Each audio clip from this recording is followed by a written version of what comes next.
for the final time this year. Welcome. I am your host, Manpreet, aka MMA Lock of the Night, and your boy on social media at MMA LOT. And joined as always by my Canadian brother. We got my guy Cody Saftik. You guys can follow him at CJ Saftik on Twitter. And we are here propping you up for UFC Vegas 66, headlined by a middleweight fight between Jared Cannonier and Sean Strickland. But most importantly, the co-main event, which likely deserved the top billing and probably an extra 2 rounds. Arman Tsarukyan against Damir Ismagulov, a phenomenal fight there to possibly determine who gets a number 1 contender shot or who gets to fight the top of the division here in their next matchup. Cody, I can't believe another calendar year has surpassed us. It's been 42, 43 events that the UFC has put on this year. We're fully out of the COVID woods now. We can go out there and have as many events as we want. How you feeling mid-December at the end of the UFC calendar, man? Yeah, man. Well, it's been a good year. There was some ups. There was a lot of downs. But I think if you're a gambler, you realize that that's what gambling is. A whole lot of sets of ups and downs. You just try to make those ups worth it ever so slightly. And yeah, man, I wish if we did like a year-end review, like recap show, like there's been some banger tickets handed out. So I feel like all in all, it was a positive year. Fan base continues to grow. Platform continues to grow. Download the app if you haven't already. And honestly, people were complaining about the pay-per-view last week. They're like, it's not a pay-per-view and this and that, and it had some fun matchups here and there. This is just one of your Fight Night Vegas 66, throwaway, mid-December, last card of the year. I'm really intrigued with a lot of these fights, man. Like maybe not the most highest profile, but in terms of matchmaking, entertainment, a good way to go out. So, yeah, too bad we're not wearing ugly Christmas sweaters and festive hats and made this a full-on holiday special, but hopefully we can make up with that with some sound advice. Yeah, exactly. I should have gotten into the spirit as well. I have like you have in prior years. Yeah, I know, right? Exactly. I had the Christmas hat on and everything. I even have like my Drake Christmas sweater where he's doing like the Hotline Bling dance. I thought that was fucking awesome. But no, for sure, this has been a crazy year. Not to mention, obviously, what happened last week at UFC 282 seemed like a great night going into the co-main event. Obviously a bit of an egregious decision there, and then in the main event we get that anticlimactic draw, which at the end of the day I thought was probably the correct scorecard. Just to get your quick 2 cents here in regards to the co-main event and main event of this past week, let the folks know how you scored those fights and who you thought should have gotten the nod in both those fights. Yeah, well, the Paddy Pimblett fight, obviously people are in an uproar in that, well, what are you scoring? You're scoring damage versus control. And we have this argument all the time. You know, the guy had the takedowns. He had the control against the cage, but like, did he do enough damage with it? But in the first round, it looked like Jared Gordon landed all the better shots. So he wobbled Paddy Pimblett. He found a home for the left hand. The second round, I thought that Paddy Pimblett, even though he got controlled a lot, I thought he did land the better shots. He came on kind of stronger at the end of that second round. And then that third round, I guess he broke his ankle or something, but they just lied against the cage the entire time. So to me, it really comes down to how you score that third round and whether you gave it for Gordon or Pimblett. Both guys admit to taking the round off, right? Pimblett's like, I'm just trying to rest up against the cage. And Gordon's like, I thought I was up 2-0. So I think, you know, neither guy actually went for the win. If you would have scored that fight a draw, people wouldn't have cared. The fact that it got scored for Paddy Pimblett, you know, I hate that we always come back to this because now it's going to sound like I'm purposely doing it. The James Krause thing, let's not even mention him beyond that one little sentence. But now people are going to associate judges and stuff with it as well. So when you have a really bad decision like that, they're going to start thinking, well, are the judges fixed and are the judges being paid off? And it's just a bad narrative because why is it that all the media members, all the fans at home, all the fans in the arena can see something one way, and then the only 3 guys that matter all completely see it the other side? But it wasn't the only bad decision. I don't even know if I call it a bad decision. Look at the Rafael Stotts fight versus Danny Sabatello, right? Sabatello didn't win all 5 rounds, right? So the 50-45 by Doug Crosby is another bad scorecard. But in the same breath, Stotts won the fight, and a lot of people believe Stotts did win the fight. I thought Sabatello won the fight, man. He was getting the takedowns. He was getting the control, but it goes back to the argument. What are you doing with it? So the Paddy Pimblett fight, I scored it for Jared Gordon, but I'll be 100% honest with you. The fight wasn't very good. And so when it's not very good and you're at home, you start to just fuck around on your phone. You start to fucking not pay attention as much. I was invested, Cody. I was heavily invested in that fight. No way was I looking at my phone during that fight because I had a lot of degenerate parlays clinging on to that Gordon by decision. And yeah, I'd be a much happier man sitting in this chair. Once Bryce Mitchell lost, I thought my Paddy Pimblett ticket was burnt up anyway. So personally, I didn't really care, right? But again, watching the fight, I thought Jared Gordon won the first round pretty handedly. Second round, super close. He controls the vast majority of it. Pimblett landed some okay shots near the tail end, I thought. So that one's subjective. Could be Gordon. Maybe it could be Pimblett. The third round, nothing really happens. More control from Gordon. And I suppose the short little shots on the inside from Paddy Pimblett. So I'm not as pissed off as other people were. Was it, did they give it to him because he's Pimblett? Did they give it to him because of the hair? Did they give it to him because of Barstool? Did they give it to him because it's a fix? Whatever the conspiracy theory is, I just didn't really care, right? Bad decision, sure. We see them all the time. People are more pissed off because it was a bad decision, and they really want to shove it in Paddy's face. Fuck you, buddy. They want to dunk on him, right? They want to dunk on him, and so they didn't get that opportunity, and they're just like extra pissed off. The main event, meanwhile, again, Jan wins the first 2 rounds, not by a large landslide, but I thought like he won the first 2 rounds. First round, he landed the better shot. Second round, it seemed like he was landing the better shots. Ankalaev just doesn't go for it. And then 3, 4, and 5, I gave to Ankalaev. I scored the fight for him. But when you give it a draw, right, if there's a round where nothing happens, like, are you forced to pick a winner, or could you not be like, yeah, both guys did nothing? This is a draw round. And in this instance, I don't know. I think that these are fights that weren't particularly good. It's one thing if a guy leaves it on the line and his head's split open and he's bleeding everywhere and he fought like an absolute dog on a bone to get the win and the win was taken away from him. That pisses me off. If a guy is lackadaisical, sits back, allows it to pass away from him, and then sits at the press conference and says, well, I thought I was up 2-0. Like, nah, that just doesn't cut it for me. So financially, didn't really have much investment on the Paddy fight. I had Ankalaev as the top ticket guy. We hit like 3 lines of fights last week. Like, it was a good for parlays. And that would have juiced it that much more. And if you hedged, it was the same shit. You got a free roll or like a push on it, but it lost the value off the ticket. So instead of hitting a 733 as my best ticket last week, it shrivels down to like a 526 or something. Not quite as profitable. The draw did hurt me, but I'm not going to sit here and complain and be like he was robbed. I thought he won, right? But did he push for it? And then the last thing, and then we can obviously start the 13 fights we got talking about on this card, is like, he's got a history of doing this, like he's not really the most entertaining guy. Like, he fights everybody pretty much the same. He just kind of sits there and plucks away. And so now you're in a championship bout. You're headlining a pay-per-view. This is your chance. You're fighting a 40-plus-year-old former champion, and you put out that kind of performance, and people are that upset that they don't hand you the title. Like, he wasn't the real champ, right? He didn't, Yuri versus Glover, bro, that's a fight. The winner of that is the champion. Yuri's bunged up. Glover needs a few more months to train, which is super understandable. Like, to me, those guys have earned that spot. Ankalaev, my boy, dope. And I'll bet him again, sure, because that shitty style of his actually does work. But yeah, I'm not like super pissed off about it because he didn't like fight like he wanted it, and therefore he didn't get it. Yeah, and now that leaves the title a little bit, well, not a little bit. It is still vacant, but luckily they're going to go out there in January and settle the score between Glover Teixeira and Jamal Hill, which is a kind of surprising transpiration there. Apparently, they called Jamal Hill even before Magomedov Ankalaev and Jan Blachowicz left the cage because they're like, there's no need to leave this title in limbo. Glover wanted to fight in January this whole time after the whole Yuri thing happened. Let's make it happen. Obviously, Jamal Hill going to jump on top of that and try to take full advantage of that. Right now, I just saw the odds for that. -130 for Jamal Hill, +110 for Glover Teixeira. I expect that to swell in Jamal Hill's favor because everybody loves fading Glover Teixeira. Now you have a guy in Jamal Hill who has the speed, striking, and power to potentially put Glover Teixeira out before Glover can drag this fight to the match. So can't wait to break down that one with you in January. Curious to hear your initial quick thoughts if you want to add anything to that. It's the same fight that Glover always has. Like, he's either going to get knocked out really quickly or, like, for whatever reason, he'll stumble and he'll bumble and he'll fall on top of the guy. And mark my words, if he gets on top of Jamal Hill, it's punishment time, baby. Yeah. Hill's a blue belt, okay? Yeah. Teixeira on top, his top control. And then people will say, oh, he just got subbed by Yuri and he got swept a bunch of times by Yuri. His ground game is world class, dog. Not saying Hills is not, but he hasn't gone into those deep 5-round waters on his back, tired, sucking wind with old Glover Texeira on top of him. Exactly. So yeah. My initial thoughts is that I would bet Jamal Hill, because why would I want 42-year-old, 43-year-old Glover Texeira in a championship fight? But I had Yuri Prochazka on the same basis. Okay.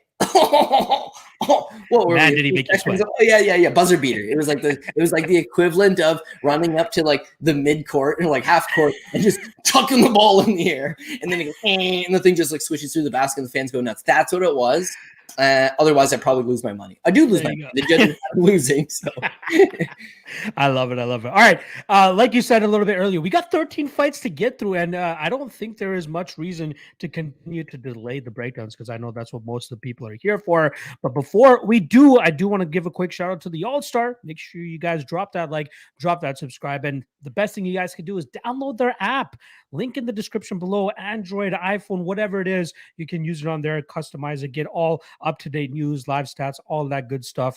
The All-Star has you covered. Link in the description below. All right, Cody, let's take this on and go with UFC Vegas 66. First fight of the night takes place in the bantamweight division, and it's going to be between Sergey Morozov going up against Journey Newsome. Very intriguing fight here. Minus 300 now on Morozov and plus 250 the return on Journey Newsome. And I feel a sneeze coming. Just give me 1 second. It's going to be a big one. Oh, he muted himself too. That's called a professional, Cody, and it's gone, by the way. Did you hold it in? It just came and then it just went. So I don't know what the fuck happened. It was a false alarm. All right, bantamweight fight here. Like I said, Morozov, Journey Newsome. Morozov coming off a good win over Holly and Paiva last time around, but it showcased a little bit of the fight IQ issues that he had in the Douglas Silva Andrade fight. Right, he fell too much in love with the striking, hurt and almost finished Douglas in the first round of their fight. He stuck with it in the second round and ended up paying for it. He ends up getting knocked out himself in that fight. In the Holly and Paiva fight, gets hurt, stumbled, wobbled in that first round. And then he's like, wait a second. What got me to the UFC? Wrestling. Let's get back to the wrestling in the second and third rounds. And that's how he was able to get his hand raised that night. When he can stick to that, this guy is a top 15 guy in this division, bar none. I think he's one of the better fighters there. I'll never forget catching that underdog ticket on him against Khalid Taha because he lost his UFC debut to Umar Nurmagomedov. Cut the guy some slack. That's the spots we have to take advantage of. Now he's going up against Journey Newsome, who's had a little bit of a tumultuous UFC career thus far. Lost that fight to Randy Costa in mere seconds, but we know if he had survived that early onslaught, what usually happened in Randy Costa fights is that he starts to fall off, and Journey likely would have taken over there. He returns with that win over Fernie Garcia, where he was the underdog, and Fernie really couldn't get started being the better technical striker in that matchup. Journey Newsome was just staying active enough to disrupt his flow and his momentum and continuously chipping away at him, even though he played that first round like a EA UFC game, throwing endless spinning back kicks and all this flashy stuff, which didn't have much substance. Luckily, he got back to the meat and potatoes in the second and third rounds, got his hand raised there. Initially, I think that this line is just a little bit too wide. I do think Morozov should get the win here. I think his wrestling will be up to snuff. I think he'll be able to get him to the ground, control him there. Newsome, black belt in BJJ, could potentially throw something up, maybe get a reversal, maybe make Morozov work a little bit too much from on top, and then he can catch him in something later on in this fight. But I think with the training at American Top Team, with the seasoning that he's been getting over his last couple fights, I think we'll see that full, complete version of Sergey Morozov here. And I think he goes out there and does what Morozov does, and that's grind opponents to the mats, hold on to them for 15 minutes, do some damage when you can so you don't get stood back up. But for the most part, I think he grinds him through the mat, wins this fight relatively easily. So I'm going to go Morozov by decision, which currently sits around plus 140, maybe even plus 115, depending on where you're getting your odds from. But I think this looks like a classic Morozov performance. What about yourself? Yeah, I'm going to agree. Journey Newsome's kind of had a bit of a strange run in the UFC. I mean, he's been on the roster for like 3 or 4 years now, and yet has only competed at really a handful of times. The one win that he had overruled to a no contest because of a failed drug test. So yeah, he's kind of like bounced around a little bit. Then he comes out in his last fight with Fernie Garcia. You haven't seen him in a while, but what we do know is that he's got that boxing ability. Apparently he works a lot on his kicks, and in the time off, he's been pursuing a lot more of his grappling. And I think that's what showed in the Fernie Garcia fight, is that he wasn't He did a good job, like you said, staying at range, using his inside leg kicks, outside leg kicks, chipping away, landing those small little shots. But he was a lot more interested in wrestling and using his grappling and using that to kind of stifle his opponent a little bit and rack up some control time. Did more, outworked him, which is all well and good. But against Sergey Morozov, you're going to have to really work because he does have potentially a faulty gas tank, but it's going to have to be a very hectic fight. The Brundage fight, he's wrestling, and he's looking good against Douglas in that first round. I'm feeling really good about it. Fortunately, in the second round, all of those exchanges, all of those takedowns, all of those scrambles leaves him tired. When he gets tired, he gets pretty vulnerable. He's got one of those classic Sambo striking styles. He'll oftentimes leave his head right up in the air, throw a big overhand shot, because it's all about closing that distance, getting a hold of his opponent, and wrangling to the ground. Like you said, on the Russian regional scene, he's solid wrestling, grinding type fighter. That's what's going to give him success in the UFC. All of the champions, all the best guys are the guys that can wrestle at that level. Now, is he top 5, champion material? Probably not. But as you mentioned earlier, top 15, around that range, fringe contender to the top 10. Yeah, he's got that potential, but he needs to wrestle. Now, in this fight with Jeremy Newsome, even if he's a black belt, it's going to be a problem having Morozov on top of him. I don't think his wrestling is good enough to keep Morozov off him. So the whole thing is going to be, can he push enough of a pace to tire him out? And I just don't think so. The Douglas Andrade fight, that's one thing. Andrade is built like a G.I. Joe, a Brazilian G.I. Joe. You can imagine that, right? He's a problematic fighter. He's got power in his hands. He's fought at a really high level. He's got a ton of experience. It's a bad fight. To come back against Paiva, a guy that, again, is a good enough fighter, good hands, trains at a Team Alpha Male, had an ability to go out there and hopefully stuff the takedowns. And you see what Morozov does when he's at his best.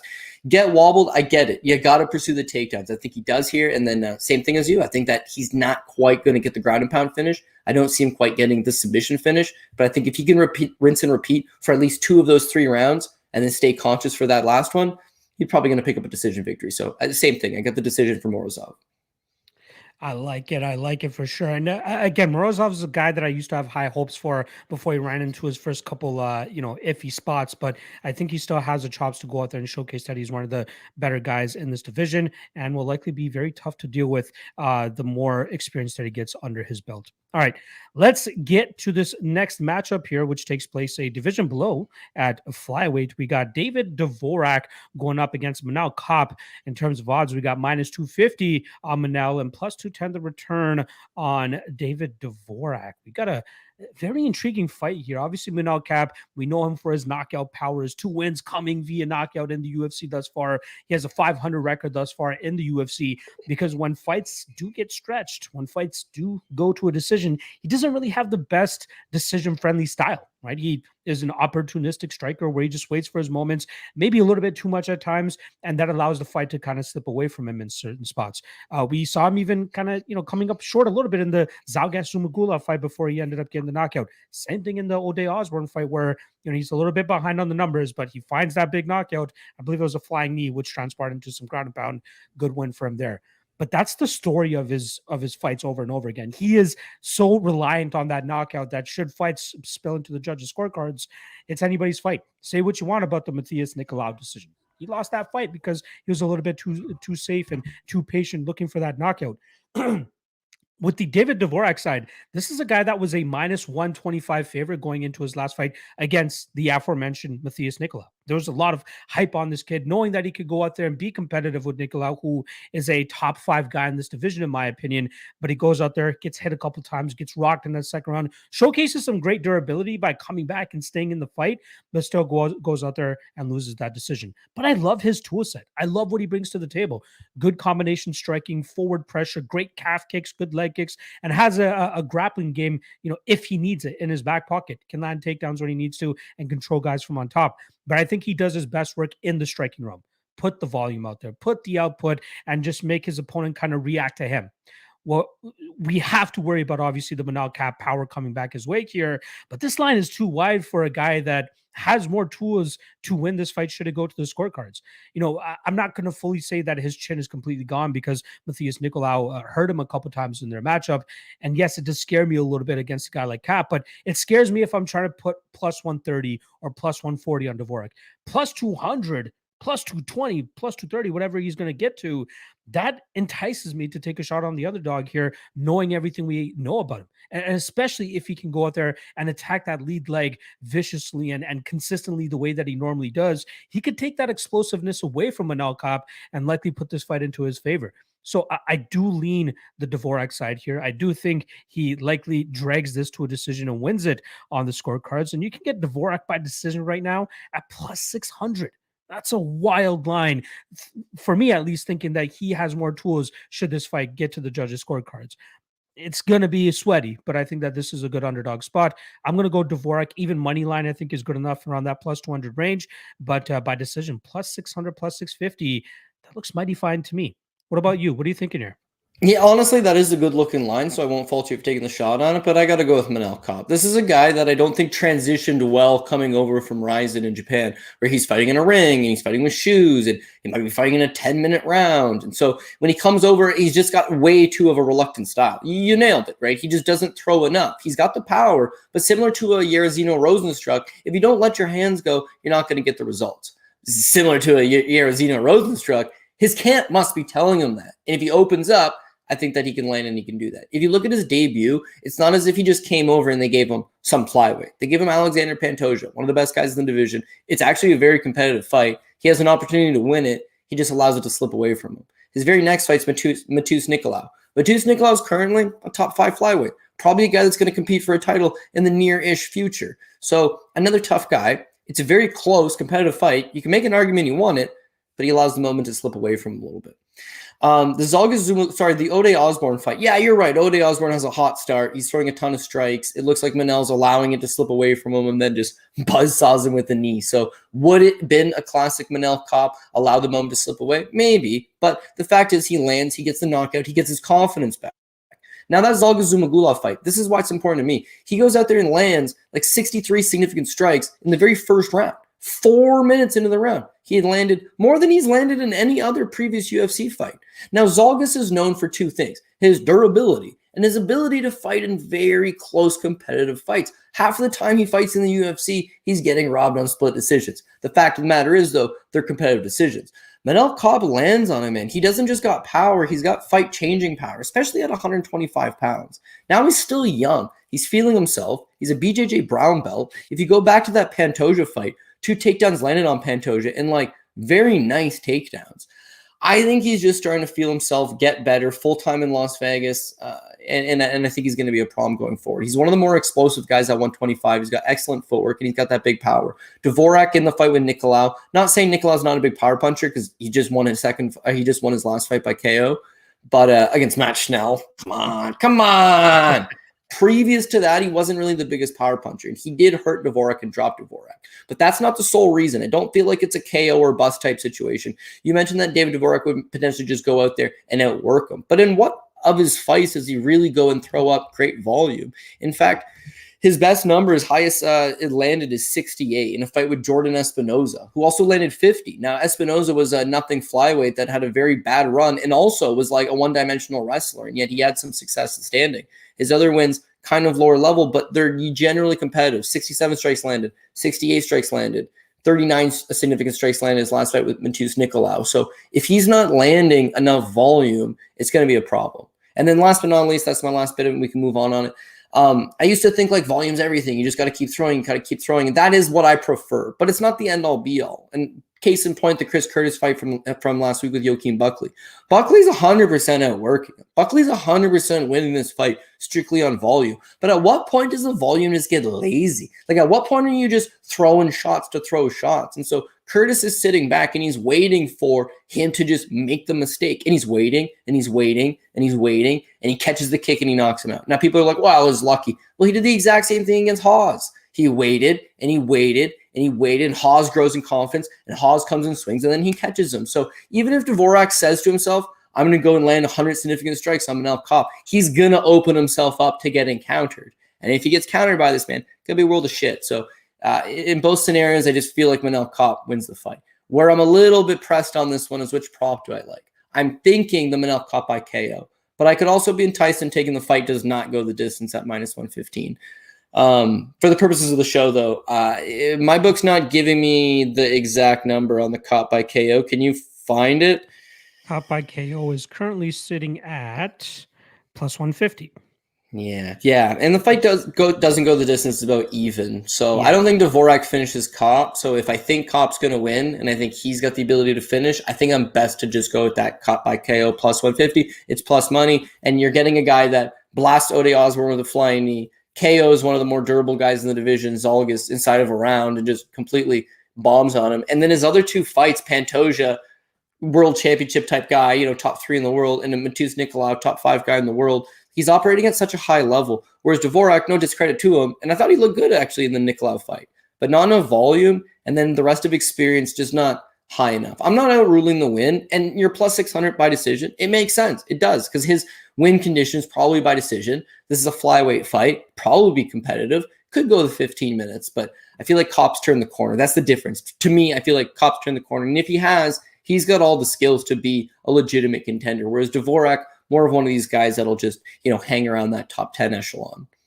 I think for me, this is like an audit situation with the Kape side. Like you're getting a big price tag on him, but if he can't beat a guy like David Dvorak at these odds, I just don't think he can be trustworthy at those odds. So we'll see this weekend. Maybe he gets a knockout. Maybe he wins a decision, but I'm going to put my money on the big dog here and possibly even that decision prop at plus 600.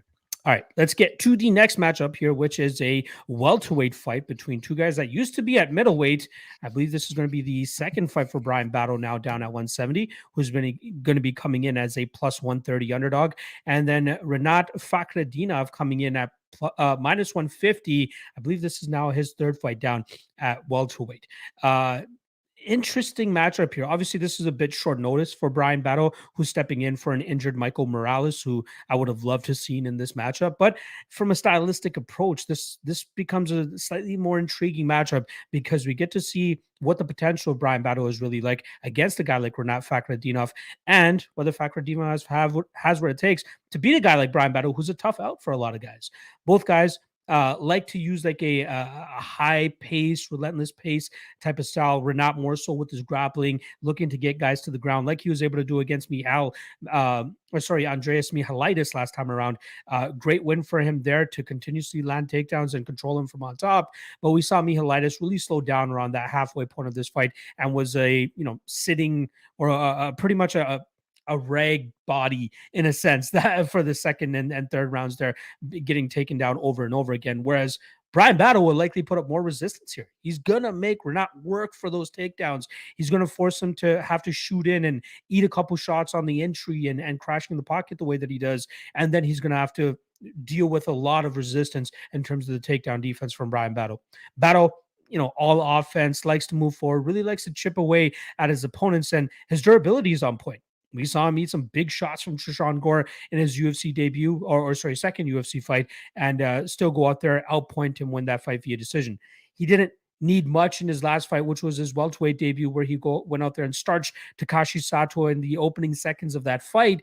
And I wish we saw a little bit more from him there, because I'm curious to see what his cardio looks like at 170 pounds, because that dude is a big boy going down to 170 pounds. Now he's doing it on short notice, which to me makes me believe that he has the confidence that he's gotten this weight cut down pat, and that he's always in fight shape, ready to make that cut when he needs to, considering the fact that he took this on short notice.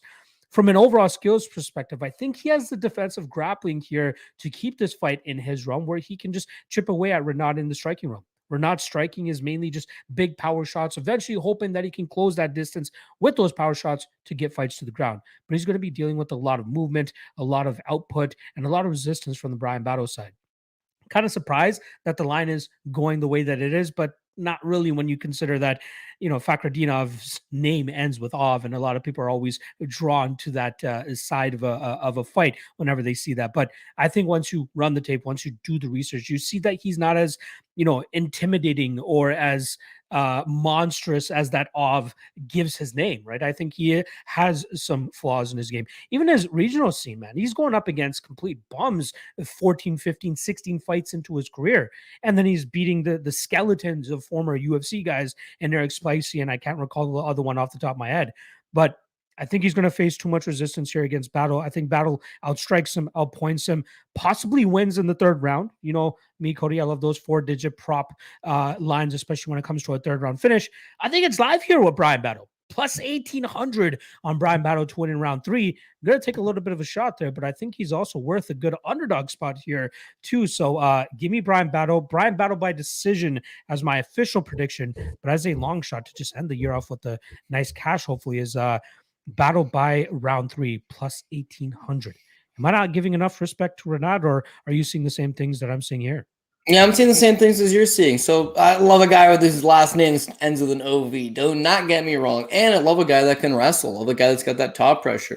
You know, Fakhretdinov's got a lot of good things going for him. You know, he's got the 19-1 record. And then that's when you start thinking, seems a little bit suspect. So yeah, he's smashed a lot of cans on the regional scene. And even though you've beaten all these guys and he shows like a ton of wins inside the distance, it doesn't really do as much for me. He hasn't faced that resistance. He hasn't faced that like higher echelon level of guy. And so I liken him very much to an Albert Duraev, right? Albert Duraev had smashed everybody in Russia and he comes over to the UFC. He's supposed to be this great, not prospect, dude's in his like mid-30s, I'm pretty sure. But he's already a well-rounded enough fighter. And then he runs into Joachim Muckling, just like he doesn't get his takedowns going. Once he doesn't get his takedowns going, he doesn't have that striking to fall back on. The only thing that really worries me for Brian Battle is the short notice, because a guy that, not a big middleweight, but when you saw him at 170 pounds last time against Takashi Sato, he looked good, man. This guy's in good shape, had a good cut, goes out, performs in 46 seconds. Like he said, shame we didn't get to see more of him, but physically he definitely looked apart. Now I'm sure he'll get back to that, but if it's rushed, it's on short notice, and he has a bad weight cut, who knows? They're all just creating problems or creating excuses for him at the very least. If he does have a good weight cut, though, I see a lot of the same problems that he presents that you do with Fakhretdinov. Fakhretdinov's kind of liver guy with the takedown. I think if he doesn't get those takedowns, he's going to be he's not going to be in a good fight with Brian Battle. Brian Battle's going to be faster, stayed at the outside, a lot more volume, good kick game as you'll saw in his last fight, and he can just spam those long range kicks from the outside, cause Fakhretdinov to get desperate and come forward, and then just intercept him, cut him off, land the shots, move out of range, rinse and repeat all night. If Fakhretdinov does get the takedowns, which is a possibility, I think Brian Battle just makes him work. Make him work for the takedowns. Make him work for the top control. Make him work the entire time. The more you do that, I think he'll tire. Now, Battle on a good weight cut with a good training camp takes him into deeper waters, makes him pay. Your third round prop live, because Battle will still be there. But I got a nagging suspicion that Fakhretdinov, because he smashed so many guys inside the distance, that last fight with Michailidis just didn't have anything for him. You know, I mean, he got his takedowns when he wanted them. He didn't do a whole lot, in my opinion. It was mostly just holding the guy down to the ground and coming off a week where the subjective nature of the judges' decisions in Las Vegas were damage over control. Fakhretdinov may have the control. Brian Battle should have the damage. And so for that reason, I'm chasing the same dog ticket you are. Now, plus 135 on the money line, good enough. I'll probably just bet the Brian Battle money line. But this is a prop show, so I find myself same position as you, the Brian Battle by decision. Is the third round live? Yeah. Now, plus 1,600, you're getting crazy odds because not likely, but possible. Why not have a little stab? But more likely that third round just ends Fakhretdinov and him go to the scorecards. Maybe it's close. Maybe it's competitive. But the volume, the damage, the work rate, hopefully coming from Brian Battle, who can catch us a dog ticket to end out the year. I love it. I love it. Glad we're on the same spot there. All right, let's get on to this next matchup where we got a lightweight bout going down between fan favorite Mahasate. He's going up against Rafa Garcia. Minus 135 now on Rafa and plus 115 the return on Mahasate. This fight was closer to a pick'em earlier this week, but love on Rafa Garcia coming in, making him the slight favorite now, which I've got to agree with. I mean, there is still some question marks about Mahasate's game, what he does like against guys of the level of Rafa Garcia, who's not a world beater by any means, but a tough out, a guy that will go out there and make you work. You know, Garcia's striking game, it seems like he's a big power puncher who knocks people up, but he doesn't really knock a lot of guys out at this level. He likes to use it to close the distance. He stays busy with those strikes, throws a lot of haymakers. He's out of that famed gym. Well, I don't know if it's really famed, but he trains with the TJ Dillashaw's, the Warren Chilettas, those guys over there. But he has a solid all-around game. Like, he can get that takedown if he needs it. Like we saw the Natan Levy fight, close fight going into that third round. He just has a little bit more left in the tank, puts his pedal to the metal, lands the takedowns, grinds out Levy, gets that decision victory.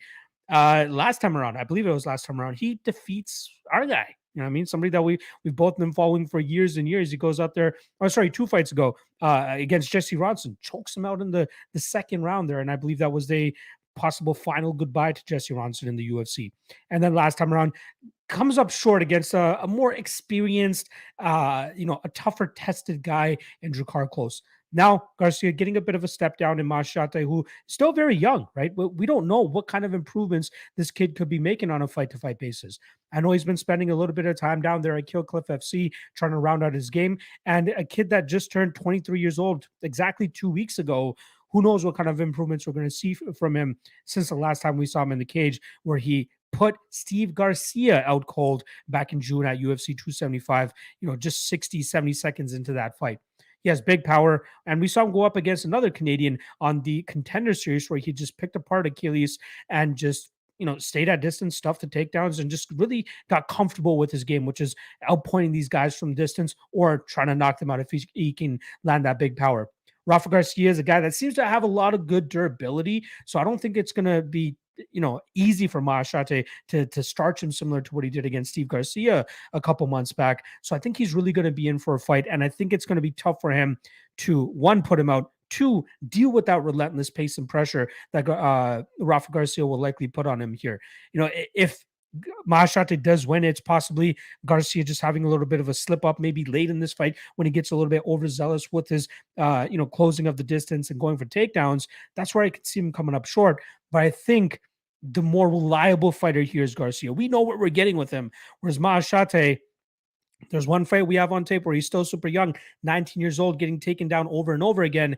And then we have those other 2 fights where one only lasted 70 seconds and the other one was him going up against a mediocre level of talent, maybe even a lesser than mediocre level of talent on the Contender Series. So Rafa Garcia, likely his toughest test to date. I don't think he passes it. I think we see a Garcia, grinding clinic essentially, and we get Garcia by decision, which currently sits around plus 140, plus 150.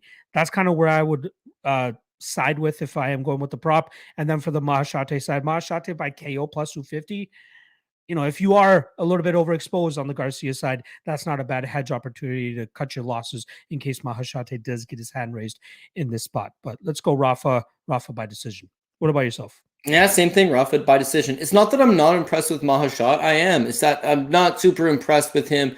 I'm impressed with him because he's so young, right? He's good with his development where he's at. But now to fight guys that are not fringe contenders, but just upper echelon guys, and he's 23 years old. It's not like he's super young. It's not like he's too young to be in the UFC. It's just that it's all still a learning experience. And he's at this point, 2 fights that you can really take away what's this kid got. The one in the Contender Series against Achilles Estremandura, he got killed in the first round. This was not a good first round for him. He got butchered. The second round, Achilles is just completely gassed out.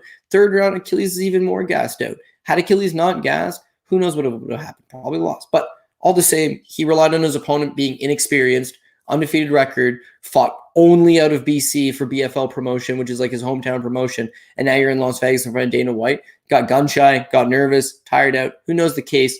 Mahasate benefited. In the debut against Steve Garcia, I'd love to talk to Steve Garcia and be like, who came up with the game plan? Because I got like a real dang suspicion, good possibility here, that was Marcin Prachnio. Why would you just charge at a guy head first into a counter shot with your hands down and then go down and then get up and then do it a second time? I don't know. Prachnio used it against Sam Alvey, did not work. Steve Garcia used it against Mahasate, also did not work. Now, Steve Garcia is not a terrible fighter. It's just it was a bad game plan, and he's not really like, the most durable guy going to just charge into a situation like that. So I do honestly feel like if Mahasate doesn't land that counter punch, Rafa Garcia is going to get in on the hips, and once he does, he's going to be dragging him to the ground. What I like about him is he's tenacious. He wants the takedowns. In almost all of his fights, he pursues those takedowns. The Grussmacher fight, he got tired, right? 3 takedowns in the first, and then he gassed out.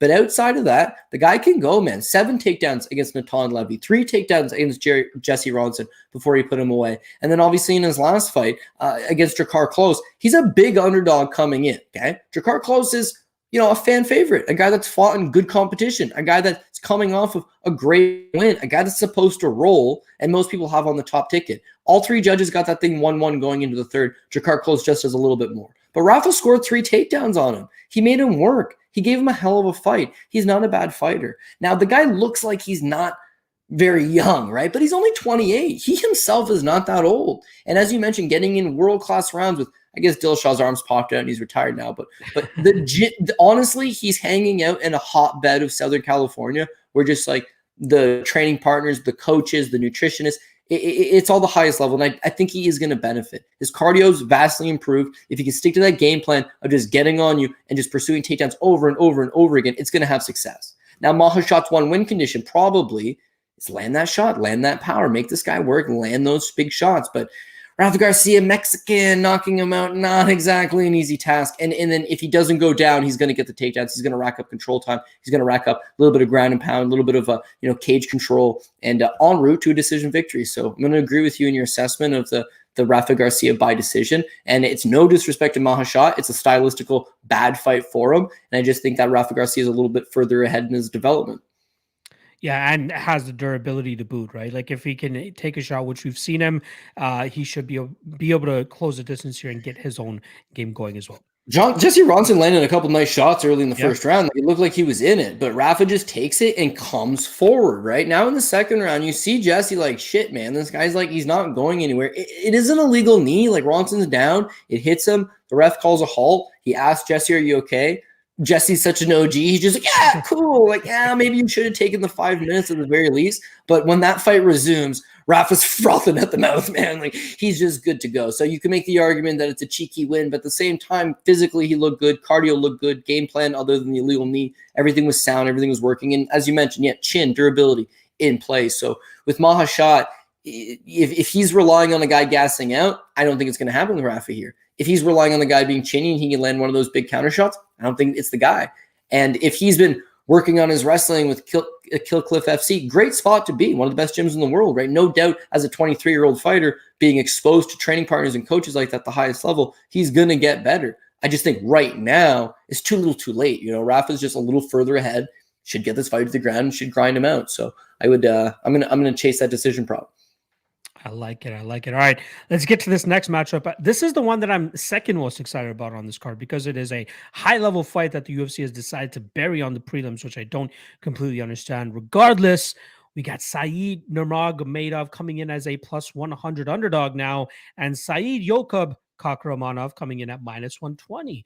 Now, this was a pick'em, like I said earlier this week as well, but now the love coming in on the Khakramonov side, and for good reason. This kid is a solid prospect, man. He came into the UFC on short notice against Trevin Giles and still picked up the victory. I believe it was a third round finish, a fight card that I was at live as well over that at the Apex. A very fun fight and a good fight night as well. And then he follows that up with a complete dismantling of Rodney Lawrence, a fighter that a lot of people are high on going into that fight.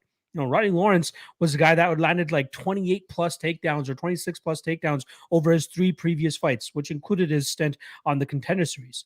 But he gets taken down here essentially 10-1 by Said Yokub Khakramonov in their last fight. And Khakramonov takes the hype from Rodney Lawrence and puts it onto his name. So much so to the point that the public has now made him a slight favorite against Said Nurmagomedov. Not often do you see the Nurmagomedov name as an underdog unless your name is Abubakar, but still, I do think that Said, solid talent. I've tried to fade this guy in the past with another wrestle-heavy style in Cody Stamann, and that fight didn't even get to start, essentially, for us to see how that would have played out because Said was so quick to get Cody out of there. Hopefully, Khakramonov a little bit more careful with his neck placement and hopefully not getting knocked out early here. He can drag this fight deep, and I think that grappling advantage he'll likely have in this matchup will pay off for him.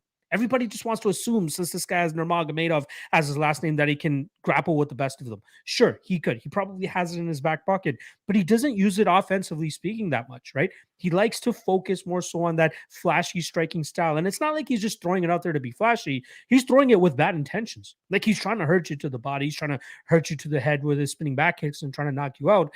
But like it kind of leaves room for his opponent to fill the gaps with their own work, which makes these Nurmagomedov fights a lot closer than people expect them to be.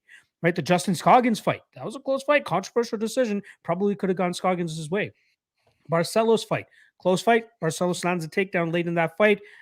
You see the pats there for a guy like Khakramonov. So I definitely got on the Khakramonov train here, right? I had to.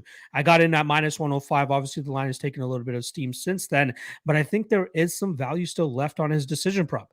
Saeed Nurmagomedov is a very difficult guy to put away, and I don't think that Khakramonov will find that finish in this matchup.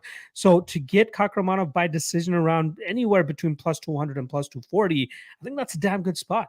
I expect this to be competitive in the early going, but as this fight starts to go on, we'll see Khakramonov really start to pull away with this matchup, with his control time, with his damage from on top, and the relentless takedowns that are going to be coming Saeed's way. So let's go with the real Saeed Yokub Khakramonov here. I'm going to take him by decision plus 240. What are you thinking here, Cody? Yeah, I got Khakramonov as well. Honestly, like if it wasn't for the fact that Saeed's last name was Nurmagomedov, I think the line's a little bit wider. And then here's the best part. His last name is Nurmagomedov. He's not related to Khabib. He's not related to Usman. He's not related to Umar. His last name is the same as them, but it's a common enough last name in Russia. So he's not, in fact, he's not even hanging out in California with the rest of them. He's one of these New York, New Jersey guys hanging with Mark Henry, working with Timur Valiev. Like, he's a striker. He likes to strike. As you mentioned, the spots in his career that he's had a little bit of difficulty is when guys take him down. Hell, that Raoni Barcelos fight is 1-1 going into the third, very competitive fight. And then Raoni, who's just got all the talent in the world, no ring IQ, finally decides, you know what, I'm going to shoot a takedown. Boom, lands it, holds him down for the entirety of the third round, wins the fight. I would find it hard to believe that Khakramonov, who seems to just be an absolute dynamite grappler, is just going to all of a sudden abandon his wrestling completely. Now, the cool thing is that, yeah, he's fighting Saeed Nurmagomedov, a fake Nurmagomedov, but he actually has already fought one of the real ones. He fought cousin Umar of the PFL organization. I know you remember the fight. He gives a damn good account of himself. The kid can wrestle. The kid is physically strong. And once it was going to be a matter of time, and once he matured, his skills would get there. Now, the Trevin Jones fight, Jones, not the greatest, but he takes it on short notice. He does what he has to do. He grinds him up. Jones technically has a black belt in BJJ. Khakramonov stifles him at every step. Okay performance. But to see a young kid like that come out for his sophomore outing, you mentioned Ronnie Lawrence had 26 takedowns in those 3 fights, right? Contender Series and 2 UFC fights. The only thing more impressive than that he had 26 takedowns over that stretch is that he had given up 0. It was 26-0, right? Nobody had taken down Ronnie Lawrence, and he's just taking guys down at will because he seems to have technique, speed, and a good degree of strength. He was nowhere near the strength level of Khakramonov. Khakramonov, it was like a full-grown man versus a child. He would grab a hold of him and peel him down. It's 10-1. Khakramonov got 10 takedowns. The one that Ronnie gets is like short-lived. Like, Khakramonov is just way too strong for him. He's able to reverse. He's able to get back up. My one knock on him, he's not big with volume. A lot of the time, he's pressing you up against the cage. A lot of the time, he's fishing for the takedown, getting on top, but not necessarily landing a ton of ground and pound. But unlike a lot of guys that it's subjective that what are they doing with the takedown, it just seems like he's continuously working you over. He's continuously grinding you. He's continuously making you realize, I'm big brothering this guy. And then that's going to look pretty good in the judge's opinion. So looking at if I was Saeed Nurmagomedov, striking advantage, Nurmagomedov. He should be able to dance to the outside. Much better kicking game. He could catch him with one of his spinning kicks. Beyond that, just use those little inside, outside low kicks, rack up some points, use your hand speed, use your overall quickness. But if Khakramonov gets a hold of him, peels him to the ground, there goes that striking advantage. And are you now going to get this man off of you? Not entirely sure, man. Not entirely sure. I think Khakramonov is just too big. If you do get him off, he's just going to be right back on you. He's going to be right back on you. He's developing extremely nicely. This is a high-level fight between 2 high-level guys. I think you nailed it best when you mentioned that Wise is buried on the prelims, but this is a stacked prelim. The second fight of the night is Manel Kape, who could presumably challenge for a title like in the next 2 or 3 fights. If he has like 2-3 good fights more, you know, he's right there. He's buried on Vegas 66 free fight night card right before the end of the year. So I don't know, but I will take it. And in this case, plus 200 by Khakramonov, I will take that. I love it. Khakramonov by decision plus 200. There you go. Also, I completely mystified. And I'm glad that you brought up the Umar Nurmagomedov fight on Khakramonov's record from the WSOF days, right? That was a similar spot to Arman Tsarukyan against Islam Makhachev, where even in a loss, this guy's stock rises. And that's where I think we see a lot of the confidence come from him. And hopefully he can showcase it this weekend where he can get even with the Nurmagomedovs and get that W this weekend. All right. Next fight was actually supposed to be Julian Marquez against Deron Winn. Unfortunately, Deron Winn takes us a little bit of a stumble at the UFC PI, if I'm not mistaken, and hits his head on the floor. It causes a lot of like injuries and stuff for himself, I believe, causes a lot of concern, and he has to pull out.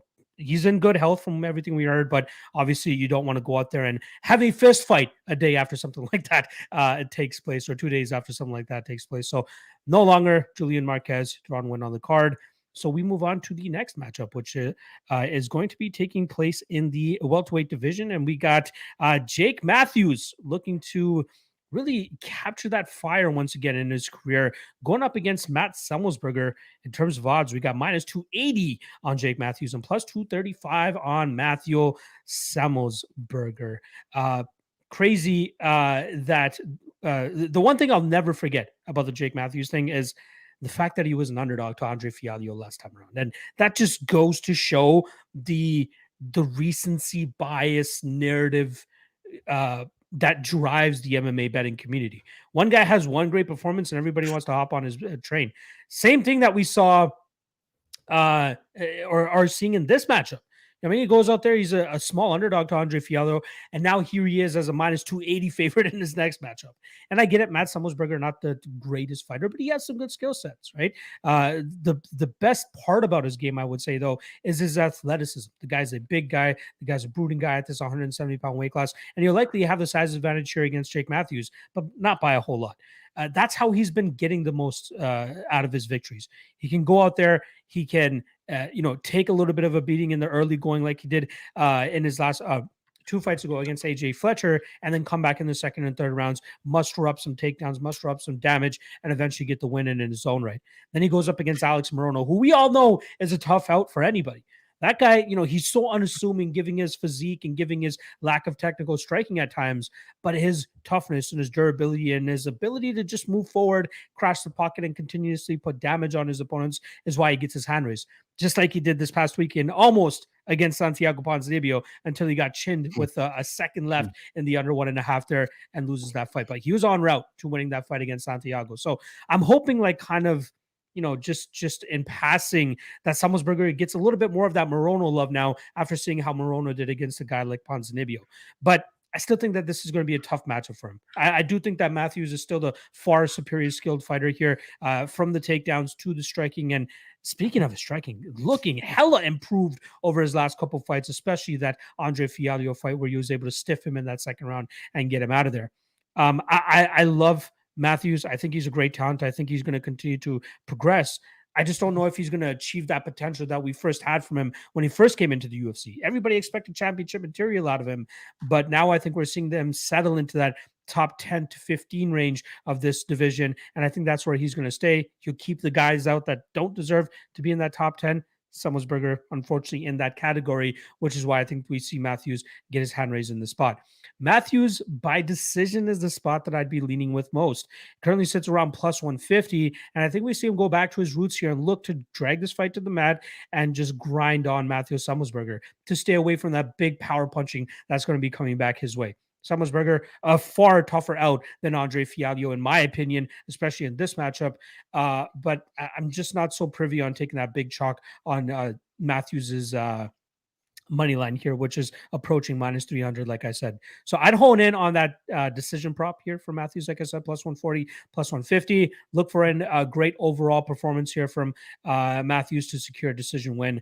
And hopefully Semelsberger can come back, and why not match him up with Andre Fialho next time, because I think that'll be a great fight. But let's go Matthews by decision. What about yourself? I'm leaning towards Matthews by decision with maybe a small little stab at a potential Matthews by submission. I actually do like, I actually really like Jake Matthews. I know that like you mentioned, busted prospect, and he probably will never realize the potential he once had, but you got to think back, man. When was the first time you saw this kid? It was like, dude, Ultimate Fighter, Canada versus Team Australia. And he was, outside of Kyle Noak, like maybe the only guy in Team Australia that was worth a shit on the team, right? And he was 20 years old in that house. 19 years old, I'm pretty sure. He was 19.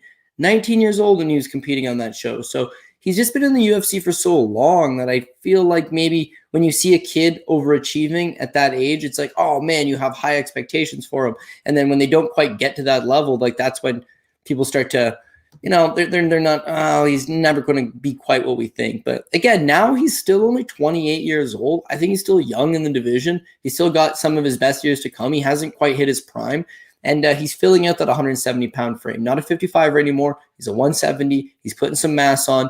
BJJ's always been good, but he's starting to add those kickboxing skills, and I think that does make him dangerous. Fialho had him rocked. Fialho did have him hurt in that first round. But again, he clears his head. Chin's good enough to take some of that damage, and then returns fire in a big way. When you look at his losses, for the most part, right? Kevin Lee, Anthony Rocco Martin, Sean Brady, they were all guys that were not necessarily world class or elite, but solid veteran type fighters that he was just a little too young and immature for. But the Fialho fight, it's a full year off after the Brady fight. It gave him time to, I think, develop his skills. And now he's coming into this fight. Again, much of the same. He hasn't fought since June, but the 6 months off, I think you're going to just continuously see him get better and better. How does he match up in this specific fight? I think tremendous. Matthew Semelsberger, again, another point you brought up, he's 6'1", 75-inch reach, 77-inch reach. He's a big physical guy. But outside of that, I think he just lacks the technique. Like his wins in the UFC have been, the Jason Witts of the world, the Martin Sanos of the world. That AJ Fletcher fight, Fletcher's been doing MMA for 2 years, right? He's a football player that walks into Tim Crater's gym in Louisiana and says, hey, I want to give this a go. And now he's taking down Semelsberger and doing some excellent work and controlling him in the first couple rounds. First round, second round, he starts to tire. Third round, all Semelsberger. But even in that third round, it's Fletcher getting the takedown. Semelsberger just ends up hitting a sweep and ending up on top. Jake Matthews is not going to gas out that same way. He's not going to get overcome by the emotions the same way. He's a longtime veteran of the game. He's spent 9 years in the UFC. He's fought in some of the sport's biggest names. I think that he's going to be way more comfortable in there. Now, how does he get it done? I think he can get it done however he wants. The best path to victory would be secure those takedowns. If AJ Fletcher can get them, 100% Jake Matthews should be able to get the takedowns. Once the fight hits the ground, Matthews is a far superior grappler. In terms of the cardio, he's got good cardio, should be able to continue it. But his kickboxing game's getting a lot better. And while Semelsberger, he does have the win over Witt very quick, the win over Sano very quick. But outside of that, I think you can't have a lot of success with him. He's very sloppy in there with his exchanges. Sure, he was competitive with Morono, but he's getting hit. His timing's a little bit off. He's a little bit quirky because he's long. He doesn't really fight like a long fighter. He's not trying to establish a jab from the outside. He closes the distance a little bit. And I think that Matthews should be able to just land that one big shot and then get the takedown. If he doesn't want the takedown, land that one big shot and then scoot out of range. But the takedown will be key here. I think he'll pursue it. I think he wins the decision. Again, though, small little stab on that Matthews by submission, simply because he may be a much better grappler than Semelsberger, who's not terrible. But when you're getting taken down fairly easily, controlled by AJ Fletcher fairly easily, I think it's going to be a big jump here. It's a big gap here in talent. So Matthews live for that submission. If you can just break him down, find that opening, and then maybe snag onto an arm triangle choke or something like that. I'd love to see him pull off a submission in his spot. Really create that momentum for himself, for people to get talking about him again, especially in this welterweight division that, after that Leon Edwards head kick, this division is starting to get wide open once again. All right, let's get to this next matchup, which is the prelim headliner. It takes place in the women's strawweight division. We got Cheyenne Vlismas coming in against Corey McKenna. In terms of odds, you got minus 190 on Vlismas and plus 160 the return on Corey McKenna. Fun fight here. I'm always happy to see Vlismas get into the cage because I think she has a fun style. I think she has a great skill set as well. And even though she got muzzled by Montserrat Ruiz a couple fights back, I think she's unshackled herself from that matchup, especially with the way she's been able to get her last 2 victories. She completely outstrikes Mallory Martin while defending, I believe, at least 4 takedowns in that matchup, which is where Mallory normally thrives, right? That's kind of her game, is to go out there and drag fights to the ground. But she was unsuccessful in doing so against Vlismas, and Vlismas was free to let go with the volume on her face, outstriking her for the majority of that fight.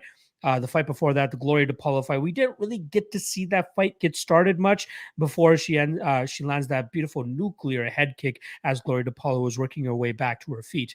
Now here against Corey McKenna, we know that Vlismas is going to be defending takedowns. That's without a doubt, right? Unless Corey McKenna comes in there with the same game plan she had against Elise Reed, trying to outstrike the striker, she will likely look to get this fight to the ground. Now, Vlismas, by all accounts, everybody's saying she is one of the best all-around and fully well-rounded fighters in the MMA game. But I haven't seen much from her grappling-wise in her recent fights. Maybe she shows it on the regional scene. Maybe she showed it on the Contender Series. But to me, it matters what it looks like against legitimate competition, right? I'd call Mallory Martin at that stage legitimate enough competition, and she stuffed 4 takedowns there. Corey McKenna, on paper, probably not a better wrestler than Mallory Martin, but she will definitely, when she wants to, go for it a lot harder than what Mallory Martin was doing that night. We saw Corey go for takedowns over and over against Miranda Granger. That was obviously the fight after the Elise Reed fight, and she ends up getting a Von Flue choke in the second round of that fight. Good win for her, but I'd be surprised if she actually catches Vlismas and something like that. Although Vlismas has gotten caught by Montserrat Ruiz over and over again with the same goddamn takedown over and over again. But I think we'll see a better version of her, right? She's obviously trained the majority of time at Extreme Couture, which is her home gym, but she's been spending time over there with our guy Roman Dolidze over in Georgia and getting some different looks with her striking game. So I'm interested to see over the last year what kind of improvement she's been making and if we're going to see a different wrinkle to her game this weekend. I do believe she is deserving of being the minus 200-ish favorite that she's at in this current spot, especially if she's able to shuck off the takedowns, keep this fight in the striking realm. I think she lights up Corey McKenna like a Christmas tree. So I'm going to, or should I say Vlismas tree? Anyway, now let me get back to this. Cheyenne Vlismas by decision. Plus 105. But if you want to get a little cheeky with it, Vlismas by TKO sitting around plus 400. I do think she is the far better striker in this matchup. And McKenna is tough. She'll be difficult to put away. And she ate everything Elise Reed was throwing at her, right? Everybody wants to shit on Elise Reed, but I think she's a decent striker. You know, she has some good things about her game when she can get in her groove with the striking. And she landed some big shots on Corey, and Corey just ate them like lunch and kept moving forward. So I don't want to put too much on that Vlismas by KO, but I do think if she has as much success as I expect her to have in the striking realm, that KO prop is going to look live. But as a, actual bet, a gun to my head prediction in terms of prediction or props, I'll go Vlismas by decision. What about yourself? I got Vlismas by decision, plus 105, same thing. Now, I feel pretty okay about it. But if I was to get a little insider info that Danny Castillo would be coaching, all right, then 100% I would load up, because that was the worst advice he ever gave any fighter ever, telling Corey McKenna in the Elise Reed fight, just keep doing what you're doing. You're doing real good. Just keep doing what you're doing. Yep, just stay to the outside and keep doing what you're doing. It's like, why not tell her to shoot takedowns? And Castillo, former All-American himself, is a wrestler, right? She had spent the whole camp with Sarah McMahon, former Olympic silver medalist in wrestling. Why would you not wrestle? So ring IQ, a work in progress. But Corey McKenna is just another really young fighter. She's very young. Not to say she's not talented. It's just you haven't seen the best of her, the best yet to come. It's just not now. Now, a lot of people focus in on the Elise Reed fight. Why not wrestle earlier? Why not pursue that more? Those are all great what ifs, right? You already brought those up, so I won't bring any of those up. But one fight prior versus Kay Hansen, there's a good argument she loses that fight. In fact, the vast majority of people score the fight for Kay Hansen, who not only outscored her, outstruck her, but also took her down twice. So where was this vaunted wrestling? Well, I don't think she's that good at wrestling. I think she's good compared to the level that she's been fighting.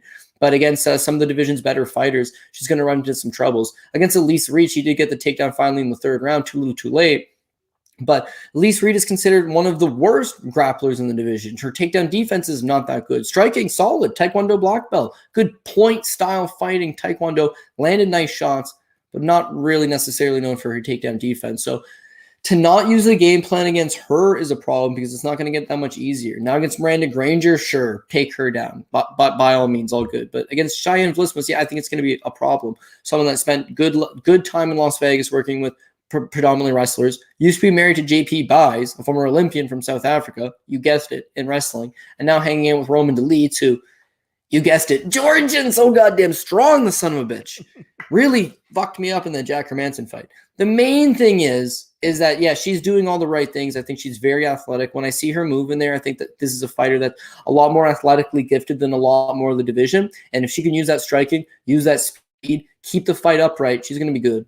Now, the Montserrat Ruiz fight, again, she'll probably never be able to let it go. Similar to Ankalaev getting caught by the Paul Craig triangle choke, like just one of those spots that is going to be hard to shake. But it's that one move, man, is a head and arm throw. And sure to God that since then she would have learned something. And Corey McKenna doesn't really use the head and arm throw all that much anyways. So as long as she doesn't get caught in like that same over repetitive technique pattern where she's just getting taken down by the same thing over and over, I think she keeps this thing at range. I think she boxes her up. I think she wins that decision at plus 105. I like what I see out of her. McKenna, she'll come along, but she could very well be 1-2 in the UFC with a win over Miranda Granger. And then in the Elise Reed fight, didn't show enough grappling. It showed low ring IQ. And the Kay Hansen fight just showed that she's super green. Striking, not that good. Grappling, potentially not that good.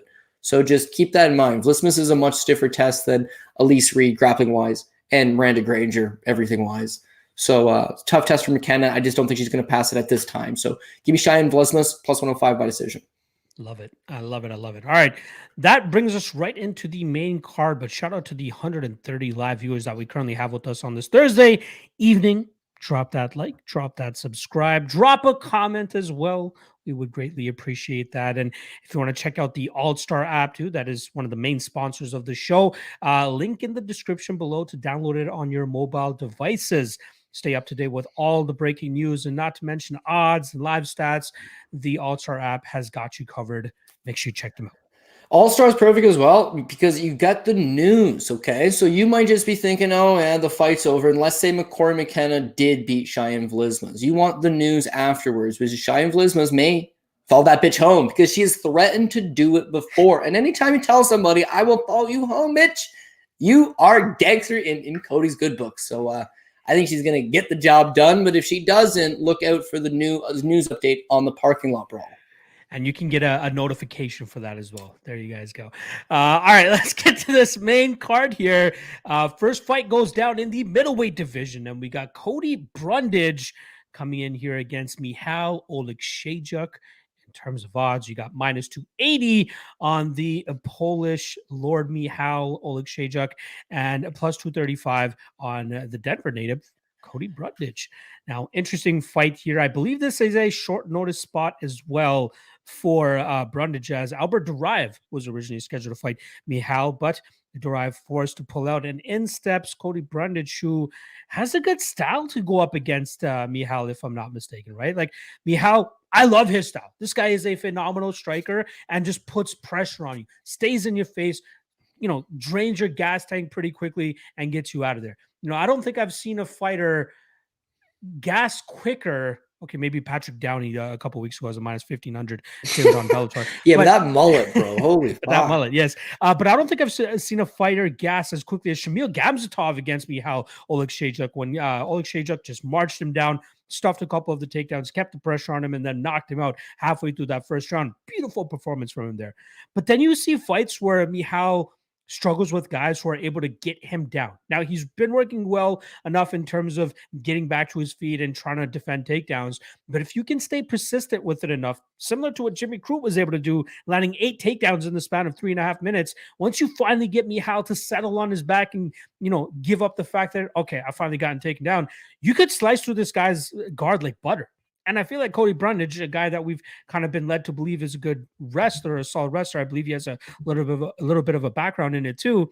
If he can go out there, chain wrestle a bit here, get Michal to the ground, he can settle in that top position and get to a dominant position, get that ground and pound going, and possibly get a finish of his own.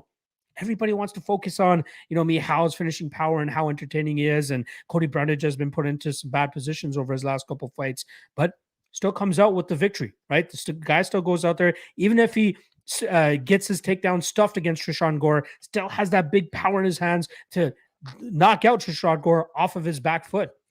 The Dalcha Lungiambula side gets put on skates, keeps his composure, eventually gets that guillotine choke, gets Dalcha out of there as well. So yes, it's going to be sweaty. It's going to be tough, but I think that Cody Brundage has the grappling game here to make this thing very sweaty for anybody taking the chalk on the Michal side. If he gets this takedown, if he is able to settle into that top position, I do not like at all what I see from Michal off of his back. The guy looks like a fish out of water, and Cody Brundage absolutely has the advantage in that realm. So at plus 235, no-brainer shot for me here on the Cody Brundage side. I do think the under will likely have some value here around that -125, -130 range, because I expect this fight to be finished with pretty quickly, whether it's Michał starching Cody Brundage with his hands or Cody Brundage getting a ground and pound or submission knockout once he gets this fight to the ground. But I'm going to take the shot on Brundage. Brundage by, you know what? I don't even want to hone in on a specific prop here other than Brundage by finish inside the distance. +380, +400 is what I'm seeing right now. But I think that Brundage gets this fight to the ground and destroys Michał from on top. And it hurts me to say that, Cody. I love Lord Michał. Who doesn't? The guy is such an entertaining fighter when he gets in there, but he is going to struggle with the grapplers. And I think Cody Brundage has enough of a shot here to get this fight to the ground and impose his will. What are you thinking? I think he could, but I'm going to go with he gets shit kicked in the first round and just never quite gets going. Listen, I like Cody Brundage. He was a stud amateur. Actually, his 2 amateur losses, one to Brian Battle, who's also on this card, by split decision, and then he lost one to Dalton Rosta, who is just beasting it over in Bellator. My God, that guy's a hell of an athletic specimen. But he fought at a high level as an amateur, wrestled collegiately, like you said, right? And then he's also, I think he's married to Amanda Bobby Cooper, right? He's like her significant other. So she's putting these world-class camps together. He's just a one-dimensional wrestler. In fact, he comes in and he's working the wrestling. I think that's how they met, is that he'd come in and help her with the wrestling. But in doing so, he starts to get the MMA bug and he starts to put some nice wins together. So when he fought Thick Willie Knight on the Contender Series, I was well aware who he was, and I thought he had a bright future. Fight starts with Willie Knight. He gets an early takedown. Willie Knight posts, gets back up. The second that Willie turned the tide on him and put a little bit of pressure on him, he totally folded up. He folded up pretty bad. Now, give him some credit. He's still a wrestler at heart, and Thick Willie Knight earned the name Thick Willie for a reason. Dude fights at heavyweight now, right? Keep that in mind. I'm inclined to give him a pass. The problem is the Dolce Lugambula fight as well, right? He's on skates. He's wobbled. He's hurt. Good on him for not going down. Good on him for not quitting. He turned the page. That's positive stuff to know. But to see him get hit and hurt that bad, again, is going to be problematic because it just takes one referee to say, hey, man, defend yourself, and then stop it. He was in a bad spot. He's way too hittable. And against these power punchers, they're going to catch him and they're going to put him away. So props for coming back and winning the fight by guillotine choke, and then props for knocking out Trejan Gore in his next fight. He's on a nice little run, but this is going to be a tough spot. And I don't know that he's going to be able to get by Mikhail Oleksiejczuk. When you look at Mikhail, to me, the biggest problem has and always will been that spotty cardio. He's got 5 minutes of cardio. His grappling's not great. He needs to finish you. He needs to finish you fast. But keep this in mind. His losses, Alvin St. Preux, a former UFC title challenger, Jimmy Crute, a decent enough prospect, Justin Jacoby. These guys are big 205ers, man. OSP's a huge 205er who fought in the UFC twice as a heavyweight. Jimmy Crute is a big 205er. Kid's only going to be getting bigger and thicker. Dustin Jacoby's one of the biggest 205ers you're going to see, but just a massive, big, strong guy. His entire career has been at 205 pounds, where he's vastly undersized, and as a result, has to muscle up these bigger guys. Sure, he's going to get tired. He's fighting much larger guys. Sure, his ground game's not going to look good. He's got to wrestle around with much bigger guys. I think that's been the biggest problem. Now, the difference between 205 and 185, it's 20 pounds. So, lightweight to featherweight is 10. Featherweight to bantamweight is 10. Bantamweight to flyweight is 10. Dropping down 20 pounds is significant. It's almost a 2-weight class drop. And to be able to drop down from 205 to 85 would take a ton of commitment. You'd have to get in shape, and that's the weight class he should be in. So his last fight's against Sam Alvey at 185 pounds. Now, people will remember it as Smiling Sam ain't what it used to be, the long losing streak, the quick finish, and they put no stock into it whatsoever. The takeaway for me, though, is he looked damn good at 185, man. He looked good on the scales. He looked good in the fight. He blitzkrieged him. He smashed him. The power he had at 205, he 10-8'd OSP in the first round. 10-8 round in the first round. His body work, tremendous. His punching power, tremendous. At 85, it's going to be there. And even if he only has 5 minutes of cardio to do it, that 5 minutes should be good enough. So I do think he takes out Brundage inside the distance, under 1.5. First round knockout, anything way you want to approach it if you want to be bold. But of course, just -120 is the straight up knockout line. Yeah, the fan of me is definitely cheering for the poll here. I really do think that Michał, or really hope Michał gets his hand raised here, but I'm trying to not be biased and see how this one plays out. So we'll see how his second trek down to 185 goes here. All right, let's get to the next fight here. This takes place in the lightweight division, and we got Drew Dober going up against Bobby King Green. In terms of odds, you got the favorite Drew Dober here coming in at -150, plus 130 the return on Bobby Green. Now, I believe it was today or yesterday, whatever day the media day was, but you saw a very fired up Bobby Green. Even before he took the first question, he tried to put to rest the whole, you saw the suspension that he was going through over the last 6 months or so. He was vehemently denying that he was trying to get an edge on his opponents or anything. Apparently what he got was some, over-the-counter shit. Not even over-the-counter. You can just go to your pharmacy and pick it up. And he had no idea that it was on the bad substance list, and he ends up getting caught for that, is what it is. You roll your eyes there, but a guy like Bobby Green, for me, I think it kind of checks out. He doesn't seem like a guy that's, looking for that gear, looking for that stack by any means, that Liver King stack. Yeah, honestly, dude, I don't think Bobby Green was trying to cheat 100%. Yeah. I'm just saying it's so ignorant to just be like, I know I have to file in this app where I have to be at all time. I know I have to file in what's a banned substance. Yeah. I'm a 35-plus fight veteran. I spent the last decade in the UFC. I know exactly how this goes. They've knocked on my door randomly 20 times. I know. No, I agree. No, I agree. But I love Bobby. I don't think Bobby's more likely. Like, I've seen the guy roll off the couch eating Cheetos and take a fight. Like, I don't think he's trying to cheat and take some crazy. Yeah, it was shit. Just ignorance on his end, essentially thinking that, like, okay, even if it's just off the shelf, there's still some shit in it. There could be something in it that will pop up on a test, and unfortunately, that's what he took. And he only served a 6-month suspension. Right? He fought back in February, which was that short notice spot against Islam Makhachev. Nobody expected him to go out there and get his hand raised by any means, and he got squashed for his efforts. But if there's any consolation, since that moment, Islam Makhachev has secured the lightweight title. So he lost to the lightweight champion. Not too much to take from that. But what we normally get from Bobby Green fights, some good striking, good combinations, good, he loves feeling himself, a lot of swagger inside the cage, especially when he can start landing on his opponents and get that volume up there. But there's a lot of times where his fights play out very close. I'm wondering whether this whole USADA thing kicks him in the butt a little bit and is like, let me go out there and remind these guys, what Bobby King Green is all about. I can put pressure on guys. I can outstrike them. I can roll with their shots, show off good striking defense, and make them pay for some of their poor decisions. And this is a fight that he can do that against Drew Dober, right? Dober building a little bit of momentum right now. 2 wins, 2 finishes. Terrence McKenna, Rafael Alves, great work from him there. But Bobby Green is not a guy that's going to gas after a round. Bobby Green is a guy that's going to be in your face the entire time. He's going to be competitive the entire time. And he's going to be a guy that has great durability and even better cardio. So I fully believe that this fight is going to be one of those 15-minute battles back and forth, and it comes down to whoever ends up landing the more significant strikes and makes it look good for the judges. And I kind of lean with Bobby Green still. Like, Drew Dober is a guy that I feel like can be broken by the better striker here. We saw it against Brad Riddell a couple fights ago. We've seen it in the past even before that fight. And Bobby Green is a guy that wants to go out there and showcase that he is the better striker, no matter who he's going up against and standing across the cage from him that night.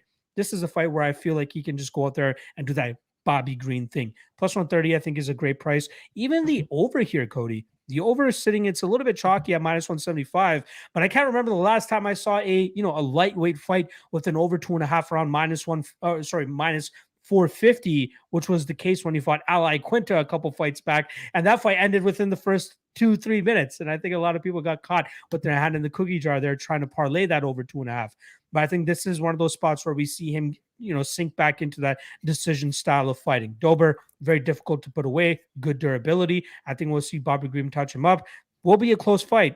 But I think the underdog here pulls it off. I'm going to go Bobby Green and Bobby Green via classic decision, which currently sits at plus 200. Although I do like the over 2.5 most here around that -175 range. What are you thinking here?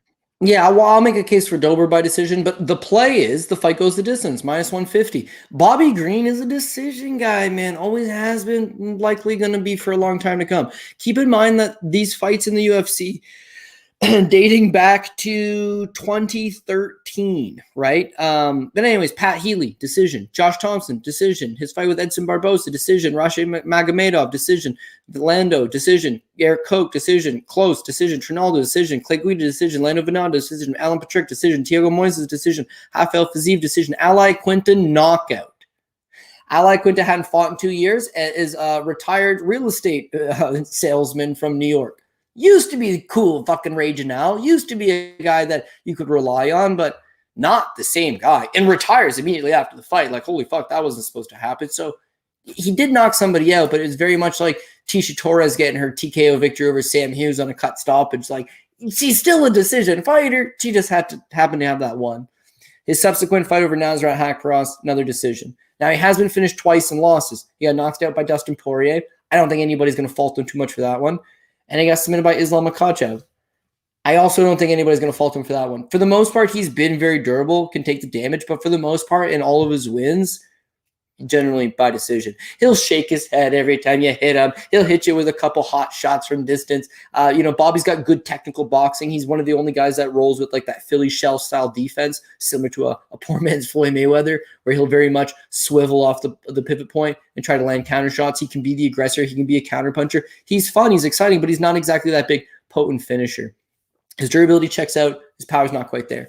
Dober's case, meanwhile, Dober's got legitimate power. If anybody's knocking anybody out, Dober's that guy that goes out there and knocks out opponents. But against Bobby Green, a good technical boxer and a durable guy, I don't know that it materializes. And himself, he's got legendary durability, dude. You've seen that chin on him? Holy shit, dude. Just the shape of it. It is strictly built for combat. Now, he's been buzzed a few times, don't get me wrong. But even then, it's like Brad Riddell dropped him right at the end of the third round. And it's like, he lived to tell the tale. You see him get hurt in fights, but able to make his big recovery.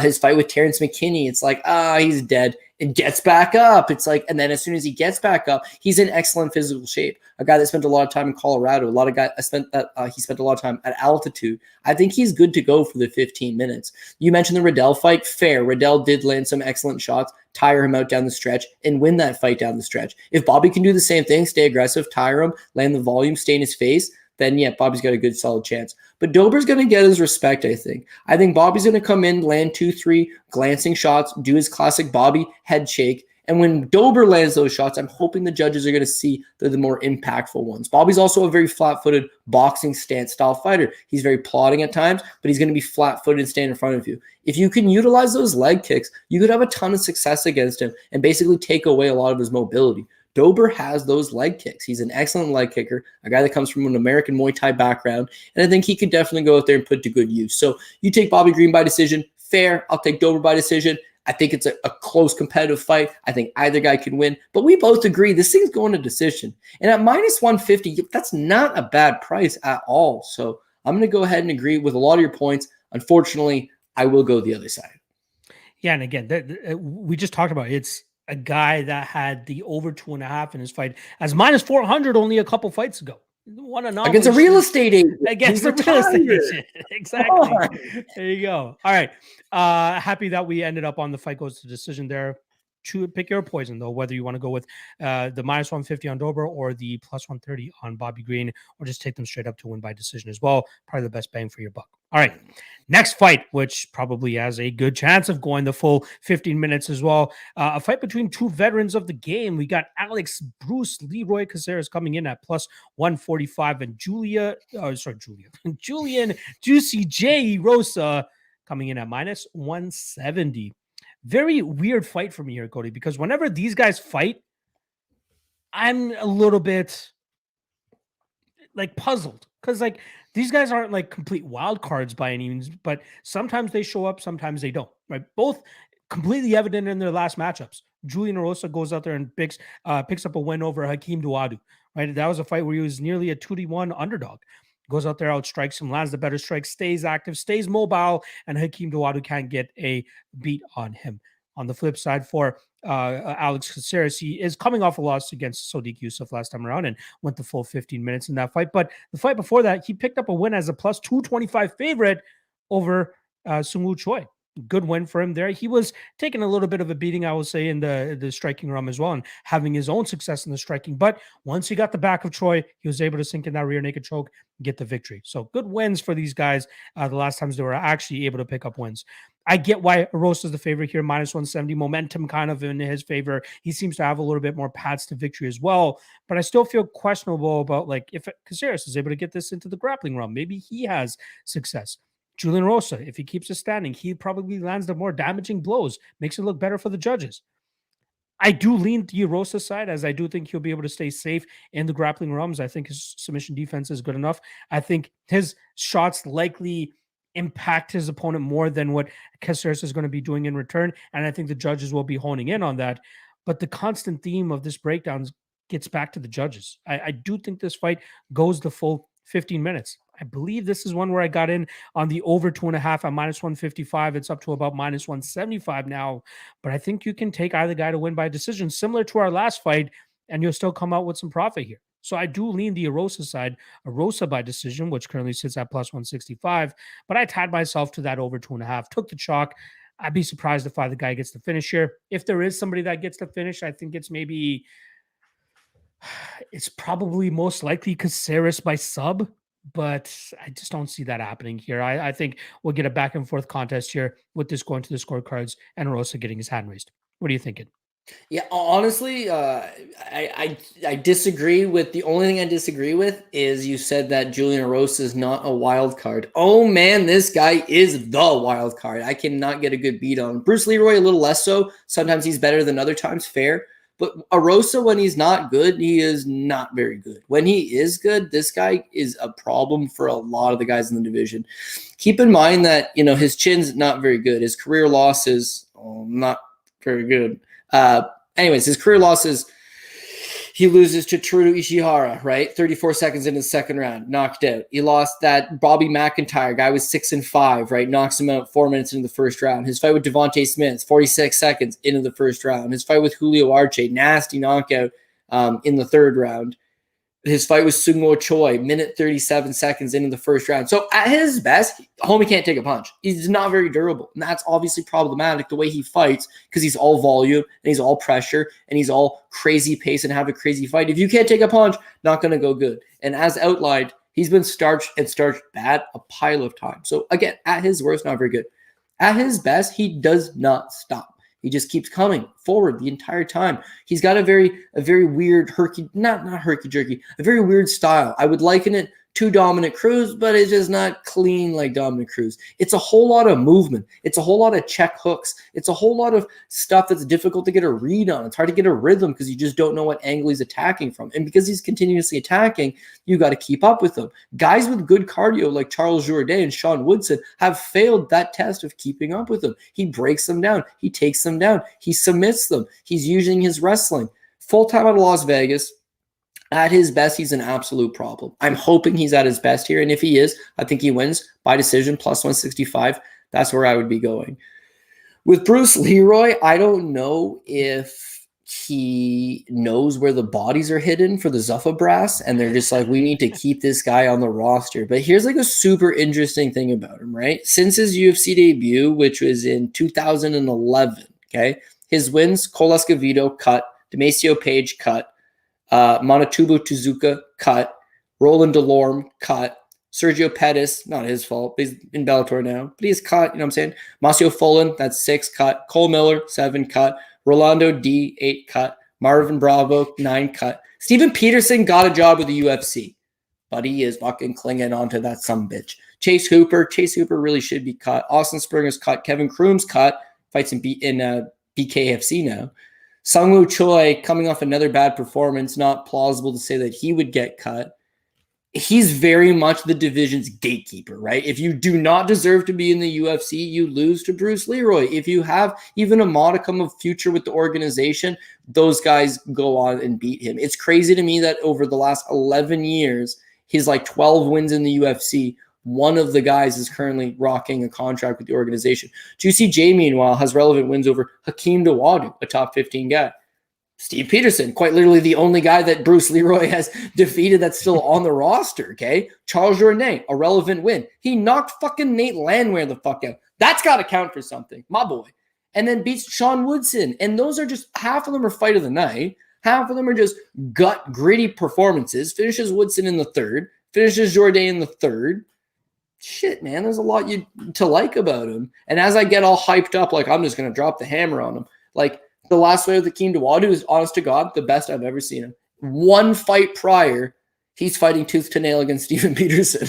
So like, there's no rhyme or reason, yo. If he's there and he's on, he's a problem. If he's not, you just can't trust him. And so that's kind of always been the issue for Julian Erosa. But I just got to hope that he's turned the corner and then he shows up in good shape. And cards in Vegas, he's from Vegas. And Bruce Leroy against Sodi Youssef, he was waiting way too long. Waiting against Julian Erosa, not going to be good. But as I say that, I'm going to bet it this weekend. I'm going to be feeling good about it. And then a counter left down the pipe, Erosa is going to fall to his ass. Bruce Leroy is going to jump on his back and choke him out. Like, it, you know, this shit happens in MMA. It does. I'm just hoping it doesn't happen to me on this particular Saturday night, and we can skate through this one and hit that plus 165 by Juicy J by decision.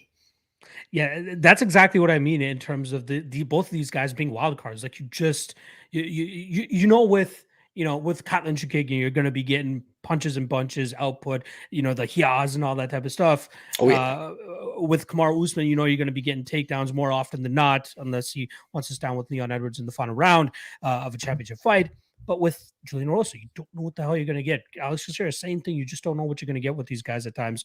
Hopefully, though, it goes to a decision.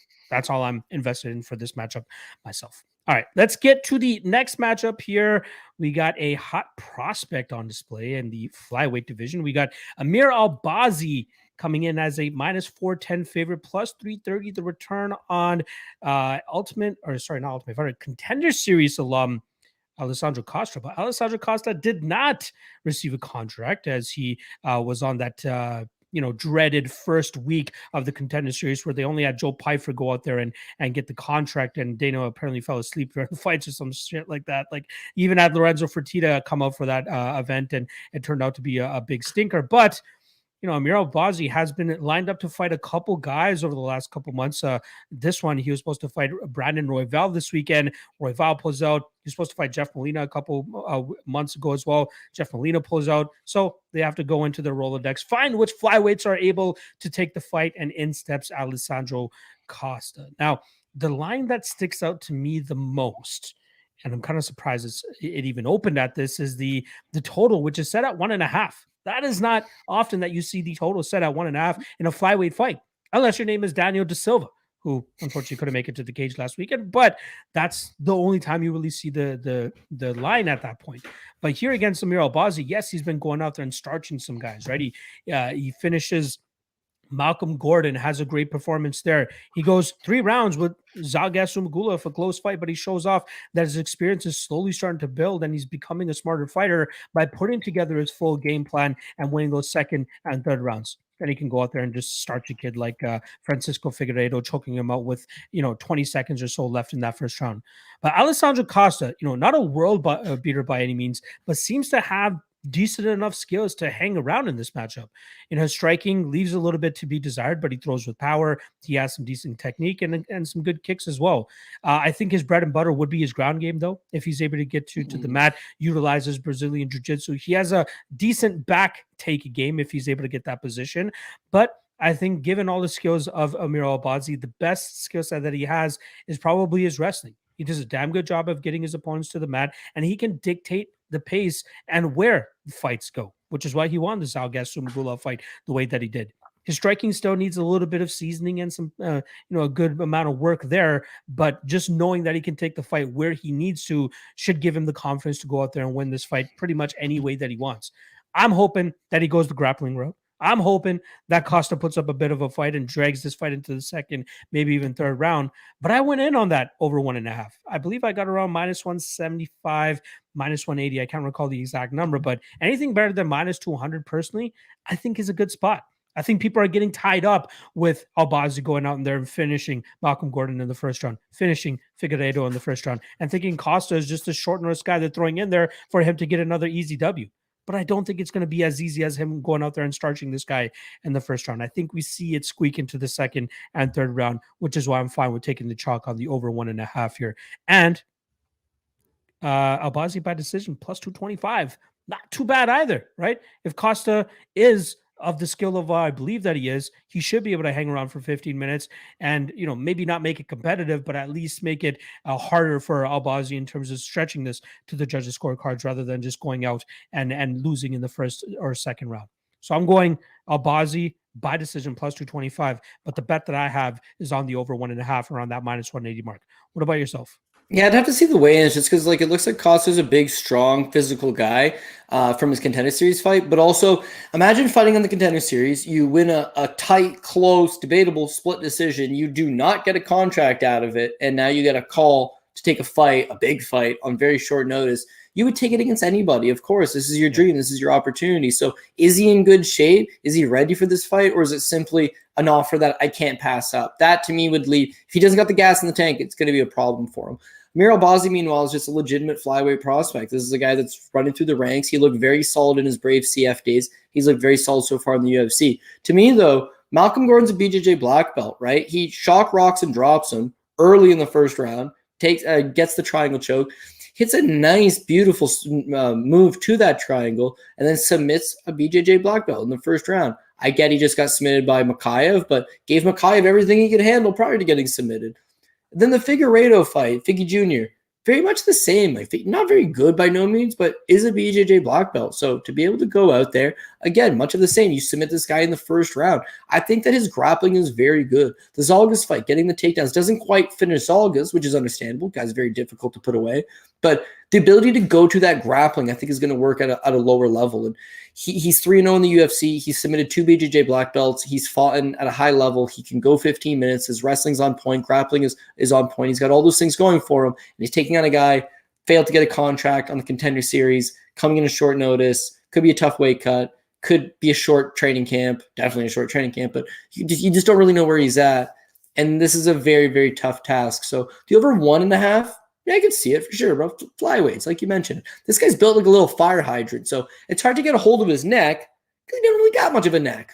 But at some point, I think Al-Bazi's going to find something and snatch it up. So the submission prop, Paul and I talked about this yesterday. The submission prop is about even. Like, even though he's minus 550 on the money line, it looks like the line to submit him is about even, whereas the inside the distance is about minus 160. And then in a lot of these cases, you think that it's going to be a submission, but similar to the Gordon fight, he submitted Malcolm Gordon, but he could have just knocked him out. Like, he had him out. He could have just pursued the TKO finish, snatched up the easy submission instead. This would be the same thing. I want him to get the submission, and then he goes out there, clips this Brazilian, and pounds him away. I would be upset. So if you want to play a little bit of a safer route, I think you would take the Al-Bazi inside the distance. If you want to go for it a little bit more even money, Al-Bazi by submission. But I'll be honest with you. The money line's wide. The props on it, I don't love. On a 13-fight offering, maybe this is one you pass by because there's not a whole lot of available info on his opponent. From what I've seen, not unimpressed, but this is a hell of a jump to be taking on a kid like Al-Bazi in your debut. So sign me up for Al-Bazi. Al-Bazi by submission will be the official prop for this show. But again, if you're going to pass on a few here and there, this is probably one of them. I'm hoping that, if there is a submission, it's over 1.5 mark, but we shall see once these guys step inside the cage. All right, let us get to, I believe, the co-main event that we got up next year. Yes, it is the fight that I am most looking forward to. And I said at the top of the show, this should probably be the main event and should probably have an extra 2 rounds to determine who deserves to get their hand raised. We got a high-level lightweight matchup here between Arman Tsarukyan, who comes in at minus 190, plus 160 to return on the Kazakhstani fighter Damir Ismagulov. So let's start off on the Tsarukyan side, who's coming off a decision loss to Mateusz Gamrot last time around. That took place in June. Very close fight, back and forth fight. A lot of people expected Tsarukyan to get his hand raised that night, not just because he was a near 3-1 favorite in that matchup, but also because they thought he did enough work through those 25 minutes to deserve the decision victory. But the judges saw it the other way. They give it to Mateusz Gamrot. So Tsarukyan goes back to the drawing board, and they give him another high-level spot here against Damir Ismagulov on the year-end card in the co-main event slot. Tsarukyan, we know at his best, can utilize his grappling, scramble with the best of him, get that top position, do some good work from on top, and get his victories that way. But striking game, it's good enough. It's obviously passable in this spot, but I think that's kind of a little bit of his weak point here, right? He throws a lot of big strikes. He likes to kick a lot. his strikes more so power based when he's crashing the pocket, but there's no real like technique or discipline to them. He's just throwing them to throw them to eventually change levels and drop down for a takedown after that. That's the basis behind his striking. Ismagulov, much better striker in my opinion. So educated with that lead jab, is able to stick it in your face. We saw him paint a picture on Gurum Kututaladze's face in that second round and pull away with that fight and win that fight. Close fight. Another fight where a lot of people thought that the wrong side got the nod, but still goes to show that Damir Ismagulov, who hasn't really been active over the last 3 years, can still go out there looking a little rusty and still pick up the win against high-level opponents. Usually, this is a guy that goes out there and gets 3, maybe 4 fights a year, but since 2019, the end of 2019, he's only competed twice. This will be his second fight in the span of 6 months, which is the schedule I think he wants to stick with. Staying active, keeping your feet wet so you can go out there and perform to the best of your abilities. And I think we're going to see that from him this weekend. Like I said, I think his striking is better than Tsarukyan's. And then in defensively speaking with his grappling, that's where he's going to be tested. All signs point to this guy scrambles well as too. This guy defense takedowns at a very good rate as well. I think he has defensive capabilities here to keep Tsarukyan from settling into that dominant position on top.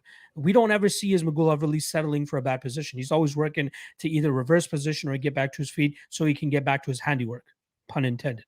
So I'm thinking that he goes out there and he defends the first couple takedowns that come his way and slowly start to chip away at Tsarukyan as he bloodies his face up with that jab, lands more strikes on the outside, his power shots following that jab, continues to defend more takedowns, continues to batter the face of Tsarukyan, wins this fight over 15 minutes. So I am leaning Ismagulov. I think his money line is good enough here at plus 160, but him to win by decision, it's currently sitting around plus 240, plus 250. I think that's a damn good price tag. As Tsarukyan, very tough to put away. I'd be surprised if Ismagulov finishes him here. And it seems like the finishing days of Ismagulov have passed him now, right? He used to finish guys in the M1 days, but now he's fighting higher levels of competition, harder to put these guys away. And Tsarukyan, the toughest to this point in the UFC that he's faced. I think we'll see this go to full 15, plus 240. Ismagulov by decision. Hopefully this guy gets close to a title shot by the end of 2023 because I think he's that fucking good. 24-1, hopefully 25-1 by the end of this weekend. What are your thoughts here, Cody? Yeah, I took the same underdog play, actually. This is a card that, few and far between for those good plus money plays, but plus 165 on Damir Ismagulov, like, what? Have you not seen this guy compete before? He's very, very good, very high level. He's on a massive win streak for a reason, and I liken him similar to a Magomed Ankalaev. Like, he's not the most entertaining guy going, but he's super surgical, doesn't take a whole lot of risks, but fights properly, lands those shots from the outside, controls it. We just need the judges to get this one right, but he should be able to win. Now, you mentioned he's not much of a finisher these days. He's fighting better guys. I just don't really think he's much of a finisher at all. M1 days, that's one thing, but his run in the UFC, he's just, I wouldn't say lackadaisical. He's very focused in there, but he's not looking to put the pedal on the metal. He's not looking to leave up those openings. He fought Alex Gorgies and went to decision with him. Joel Alvarez ended up being badass, but decision. Thiago Moises, he dropped Thiago Moises, no sense of urgency. Hurts him, lets him off the hook. Decision, Alves, decision, Guram Kutateladze, decision. I would say it's much of the same. So if you want to go ahead and take that plus 165 underdog shot, you really might as well go take that by decision and get a much better line on it because that does seem to be the path for him. But again, what do you fault this guy for? 90% takedown defense, solid ground game, good ability to get back up, good cardio, excellent jab, very well educated jab.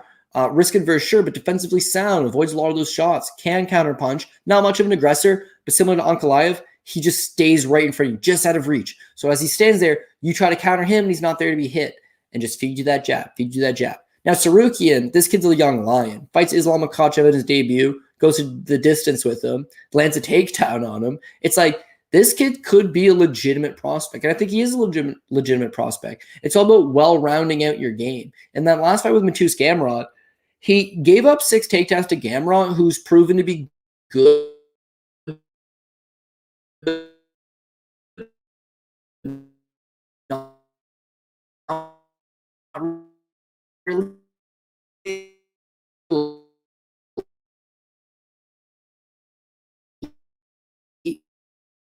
With I think we might be losing Cody a little bit.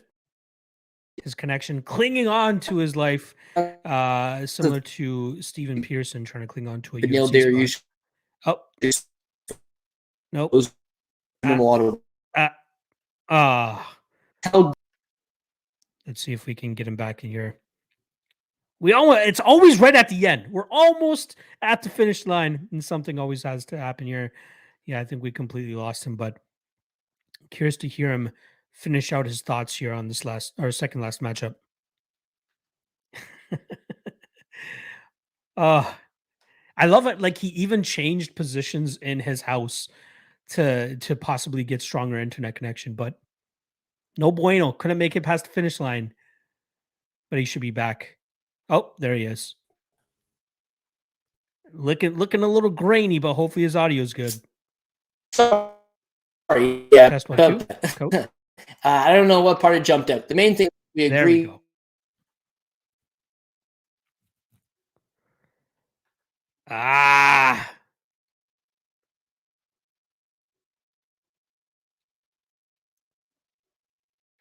Lost him again. Fuck. Sorry, guys. Yeah, exactly. Aiden Smo saying always happens 1 hour and a bit in. Exactly. It usually happens right at the co-main event, right before that. Let's see if we can get him back. Nope.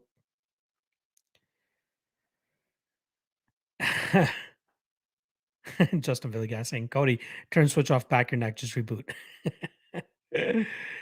Oh, so close. So close.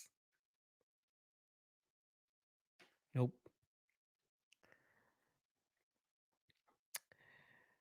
Ooh.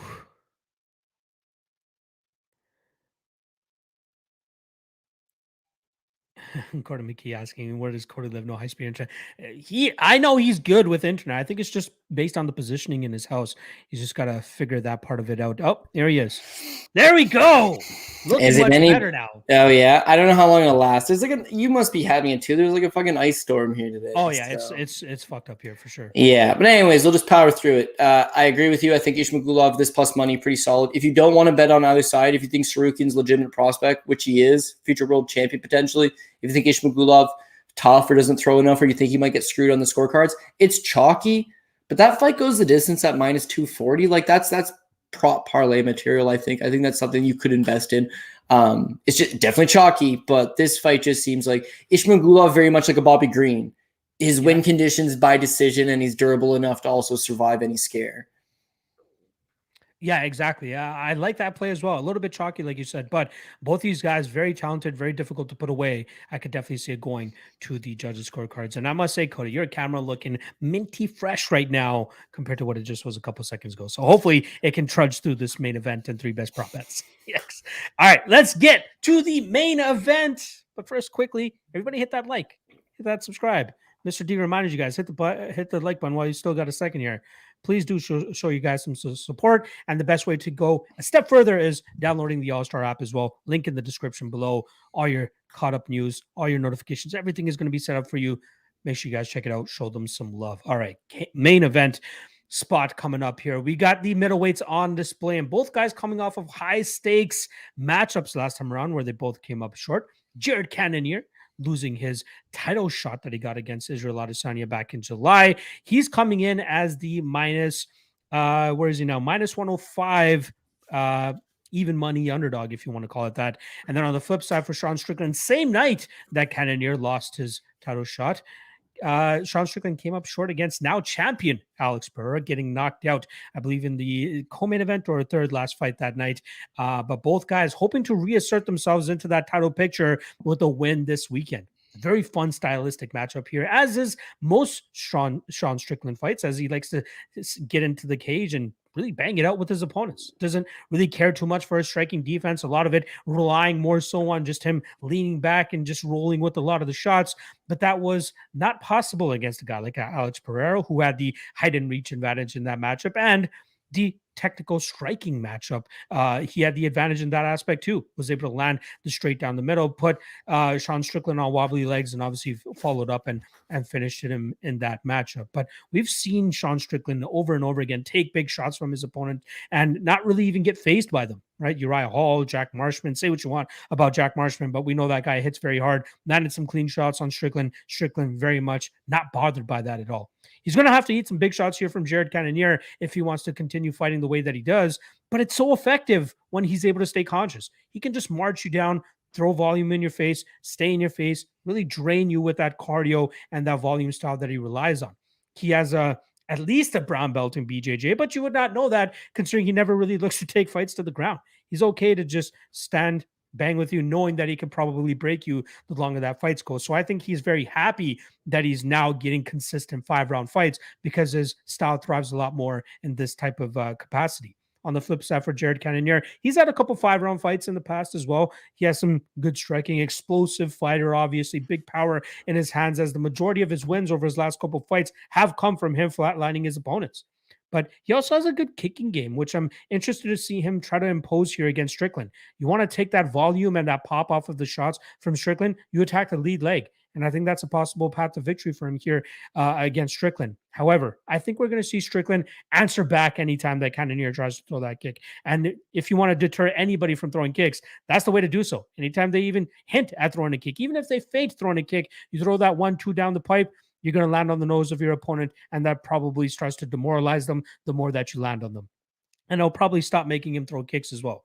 So I do lean the Strickland side, man. I think he is the more reliable fighter here to go out there and do that Katlyn Chookagian thing, right? You know you're going to get volume, you know you're going to get output, and you know you're going to get the consistency. And that's what I love about Sean Strickland, knowing what you're going to get out of this guy. Not hoping and praying that he's going to go out there and take down a guy like Alex Pereira. No, we know he's going to try to strike with Pereira, and he paid for it that night. But if he strikes here against Cannonier, I think he can stay safe enough, roll with the shots, rely on that striking defense that he has, and outpoint Cannonier on his way to a decision victory. So I like Sean Strickland here. I think he bounces back with that, just classic Sean Strickland style and picks up a judge's decision, which currently pays out plus 180 on him to win by decision. I think we see Sean Strickland get back on track. Cody, what about you? Do you feel the same here, or does Cannonier pick up the win? You're on mute. You're on mute.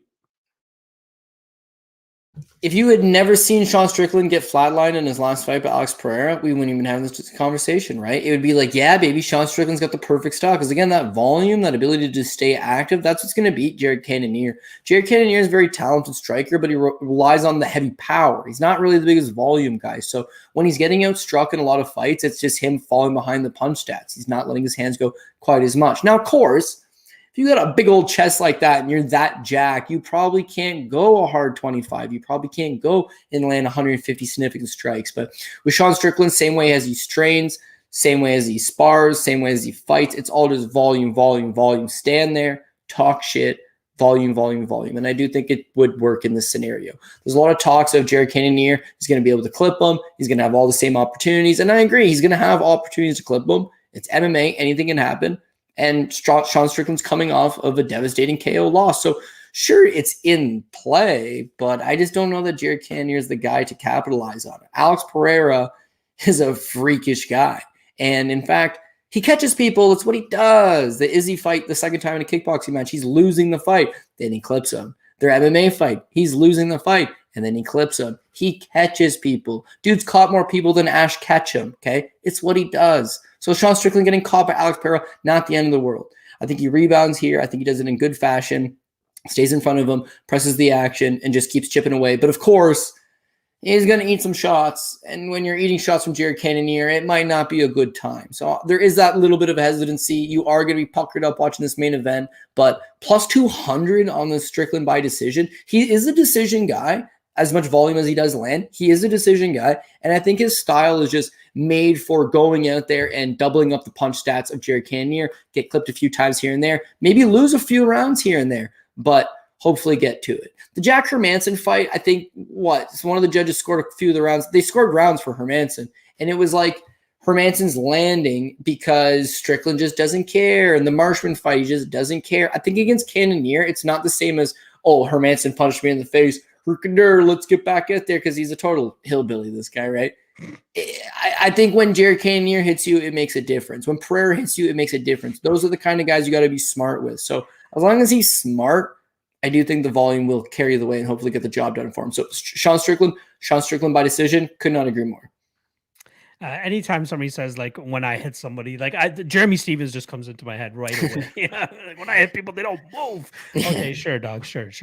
Enjoy PFL as long as you can. All right. No, I'm glad that we like it here as well. Hopefully Sean Strickland gets back on track because as much as people want to hate on him, he's an entertaining guy to see. Go in there and have some good fights and some fun fights, and hopefully he can reassert himself right back into those title talks should he get the victory this weekend. All right, let's get to our 3 best prop bets, and then we will end this thing and the last show of the year. I'll kick it off as I always do.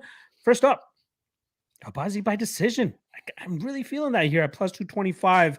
Obviously, the main bet that I like in that matchup is the over 1.5. A little bit chalky, but I do think we see this fight go into the second and third rounds. But I do think that he will have a tougher time putting away Alessandro Costa than most people believe, which is why I like that decision prop at plus 225. Next up, Ismagulov by decision, plus 240. If the guy wins, likely it comes by scorecards. And I think that Ismagulov is going to be the one that puts together, more damage, makes it look better for the judges, while Tsarukyan is just trying to grapple him to the ground. Ismagulov will be consistently working back to his feet, getting back to his handiwork, touching up Tsarukyan, winning that fight by decision. Lastly, I'm going to go with Brian Battle round 3 plus 1,800. This couldn't be the last show of the year unless I went with one of these round 3 props, and I found the prime spot here with Battle. I'm thinking he wins by decision, but at plus 1,800, knowing his style and the possible slowing down that we could potentially get from Fakhretdinov dealing with that Battle cardio and pace that he puts on, I think plus 1,800 is worth a shot in this spot. So give me Battle round 3 plus 1,800. Cody, you're up, my brother. All right, well, let's kick it off with a little bit of action here. We got a decision, of course. We've got Jake Matthews by decision, plus 135. Again, Matthews come a long way, but I think this is a good stylistical clash against Matthew Semelsberger in that he's going to be able to lean on his best weapon, which is his grappling. Use the wrestling, score those takedowns. If AJ Fletcher can get him down, Matthews can get him down. If AJ Fletcher can hold him down for that long, Matthews can hold him down. The difference is one guy's very young and experienced and gassed, and one guy's very seasoned and will not gas. So by decision, I don't mind that. Plus 135, I will take it. Moving on, we're going to hit, you guessed it, another decision prop. Sean Strickland, we just talked about him, plus 200 by decision. His sheer work rate allows him to generally go up on the punch count against a lot of the guys. Jared Cannonier waits a little bit too much on his shots. Yes, he's got that hellacious power. Yes, he could go out there and get the KO win. But I do feel like Sean Strickland's style otherwise gets in the win more often than not. And by decision at plus 200, not bad. We do know that Jared Cannonier can take one hell of a punch. I'm expecting him to take a whole bunch of them come Saturday, but still be standing at the end of the 25 minutes. Strickland gets the win. Strickland gets the decision. Plus 200, I'll take it. And it could be the last show of the year if we didn't hit another decision prop. What's up? You know how I like them. And we've got a Khakramonov by decision, plus 200 over Said Nurmagomedov. Do not be fooled by Said's last name. He's not actually related to the great Habib. His grappling does not really check out the same way as those other guys have. Maybe he's got something in his back pocket, something up his sleeve, but he'll need a way more than that to take on Khakramonov, who just seems to be spamming takedowns at will and getting bigger, stronger, and more confident by the day. So Khakramonov by decision, plus 200. Sign me up for that one as well. There you guys go. 3 best prop bets to end off the year for UFC Vegas 66. The UFC is back in business middle of January. I believe it's January 14th, their first event back. Obviously, that fight week, we will be back right here on the All-Stars, so make sure you guys come through again. Cody, any last words for the folks here to end out 2022? And then I'll wrap this thing up, my friend. No, that's exactly it, man. As a kid, it was like, oh, man, fresh year, 2023, that's going to be my year. But, like, the older I've got, it's just like it very much is another day. You know what taught me that was the pandemic, was when everyone was like, man, I can't wait for 2020 to be over. 2021, new, fresh. It's like, the fuck, man? We're under lockdown. You don't think we're going to be in lockdown next week as well? You don't think they've got us fucked from this whole situation? Like, the day changes. It's not, but it's like an outlook thing. It's like, same thing. People are like, I'm going to quit smoking next year. It's like, because you can't do it right now. That's what you're saying. What you're actually saying is you can't do it right now. Push it off till next year, right? Makes sense, man. Everyone's got something that they're trying to quit, something that they're trying to change, and that's like your fresh start at it. But now for me, man, it's just a grind. I think I would like to give a shout out to the All-Stars, giving us a wicked platform for the entire year, really taking care of us. The guys that have come in, day out, watch the stream. Some guys are football fans, but they got us right between the game. Some guys are watching some invitational grappling on Fight Pass tonight, myself included, but you're still putting us on right before the game. I really appreciate that people fit us into their schedule, and the support has been awesome. So just to thank you everybody that tunes in. And yeah, I mean, I would like to say let's bang this one out on Saturday and end it on a high note, but that's really my intention every week. I'm attempting every week to bang them out and end on a high note. Sometimes it does, sometimes it doesn't. Hopefully this one does. Yes, sir. And there's a ton of regional MMA going on this weekend as well. CFFC tomorrow, Unified, which I myself will 100% be at. I'm not sure if Cody's going to be able to make the trek down there. But if anybody is at the fights tomorrow and you see me, say what up. And then Sunday as well, Fury FC going down. So a ton of action to be placed. If you guys have access to any of those books that allow you to bet on regional MMA, make sure you guys go check it out. And then I believe ending the year, New Year's Eve, Bellator versus Risen, where they have some of the champions going up against each other, and also a Cage Warriors card where I believe Modestas Bukauskas is trying to either retain or win a title. I don't even know if he's the champion or not, but I know he's in a title fight.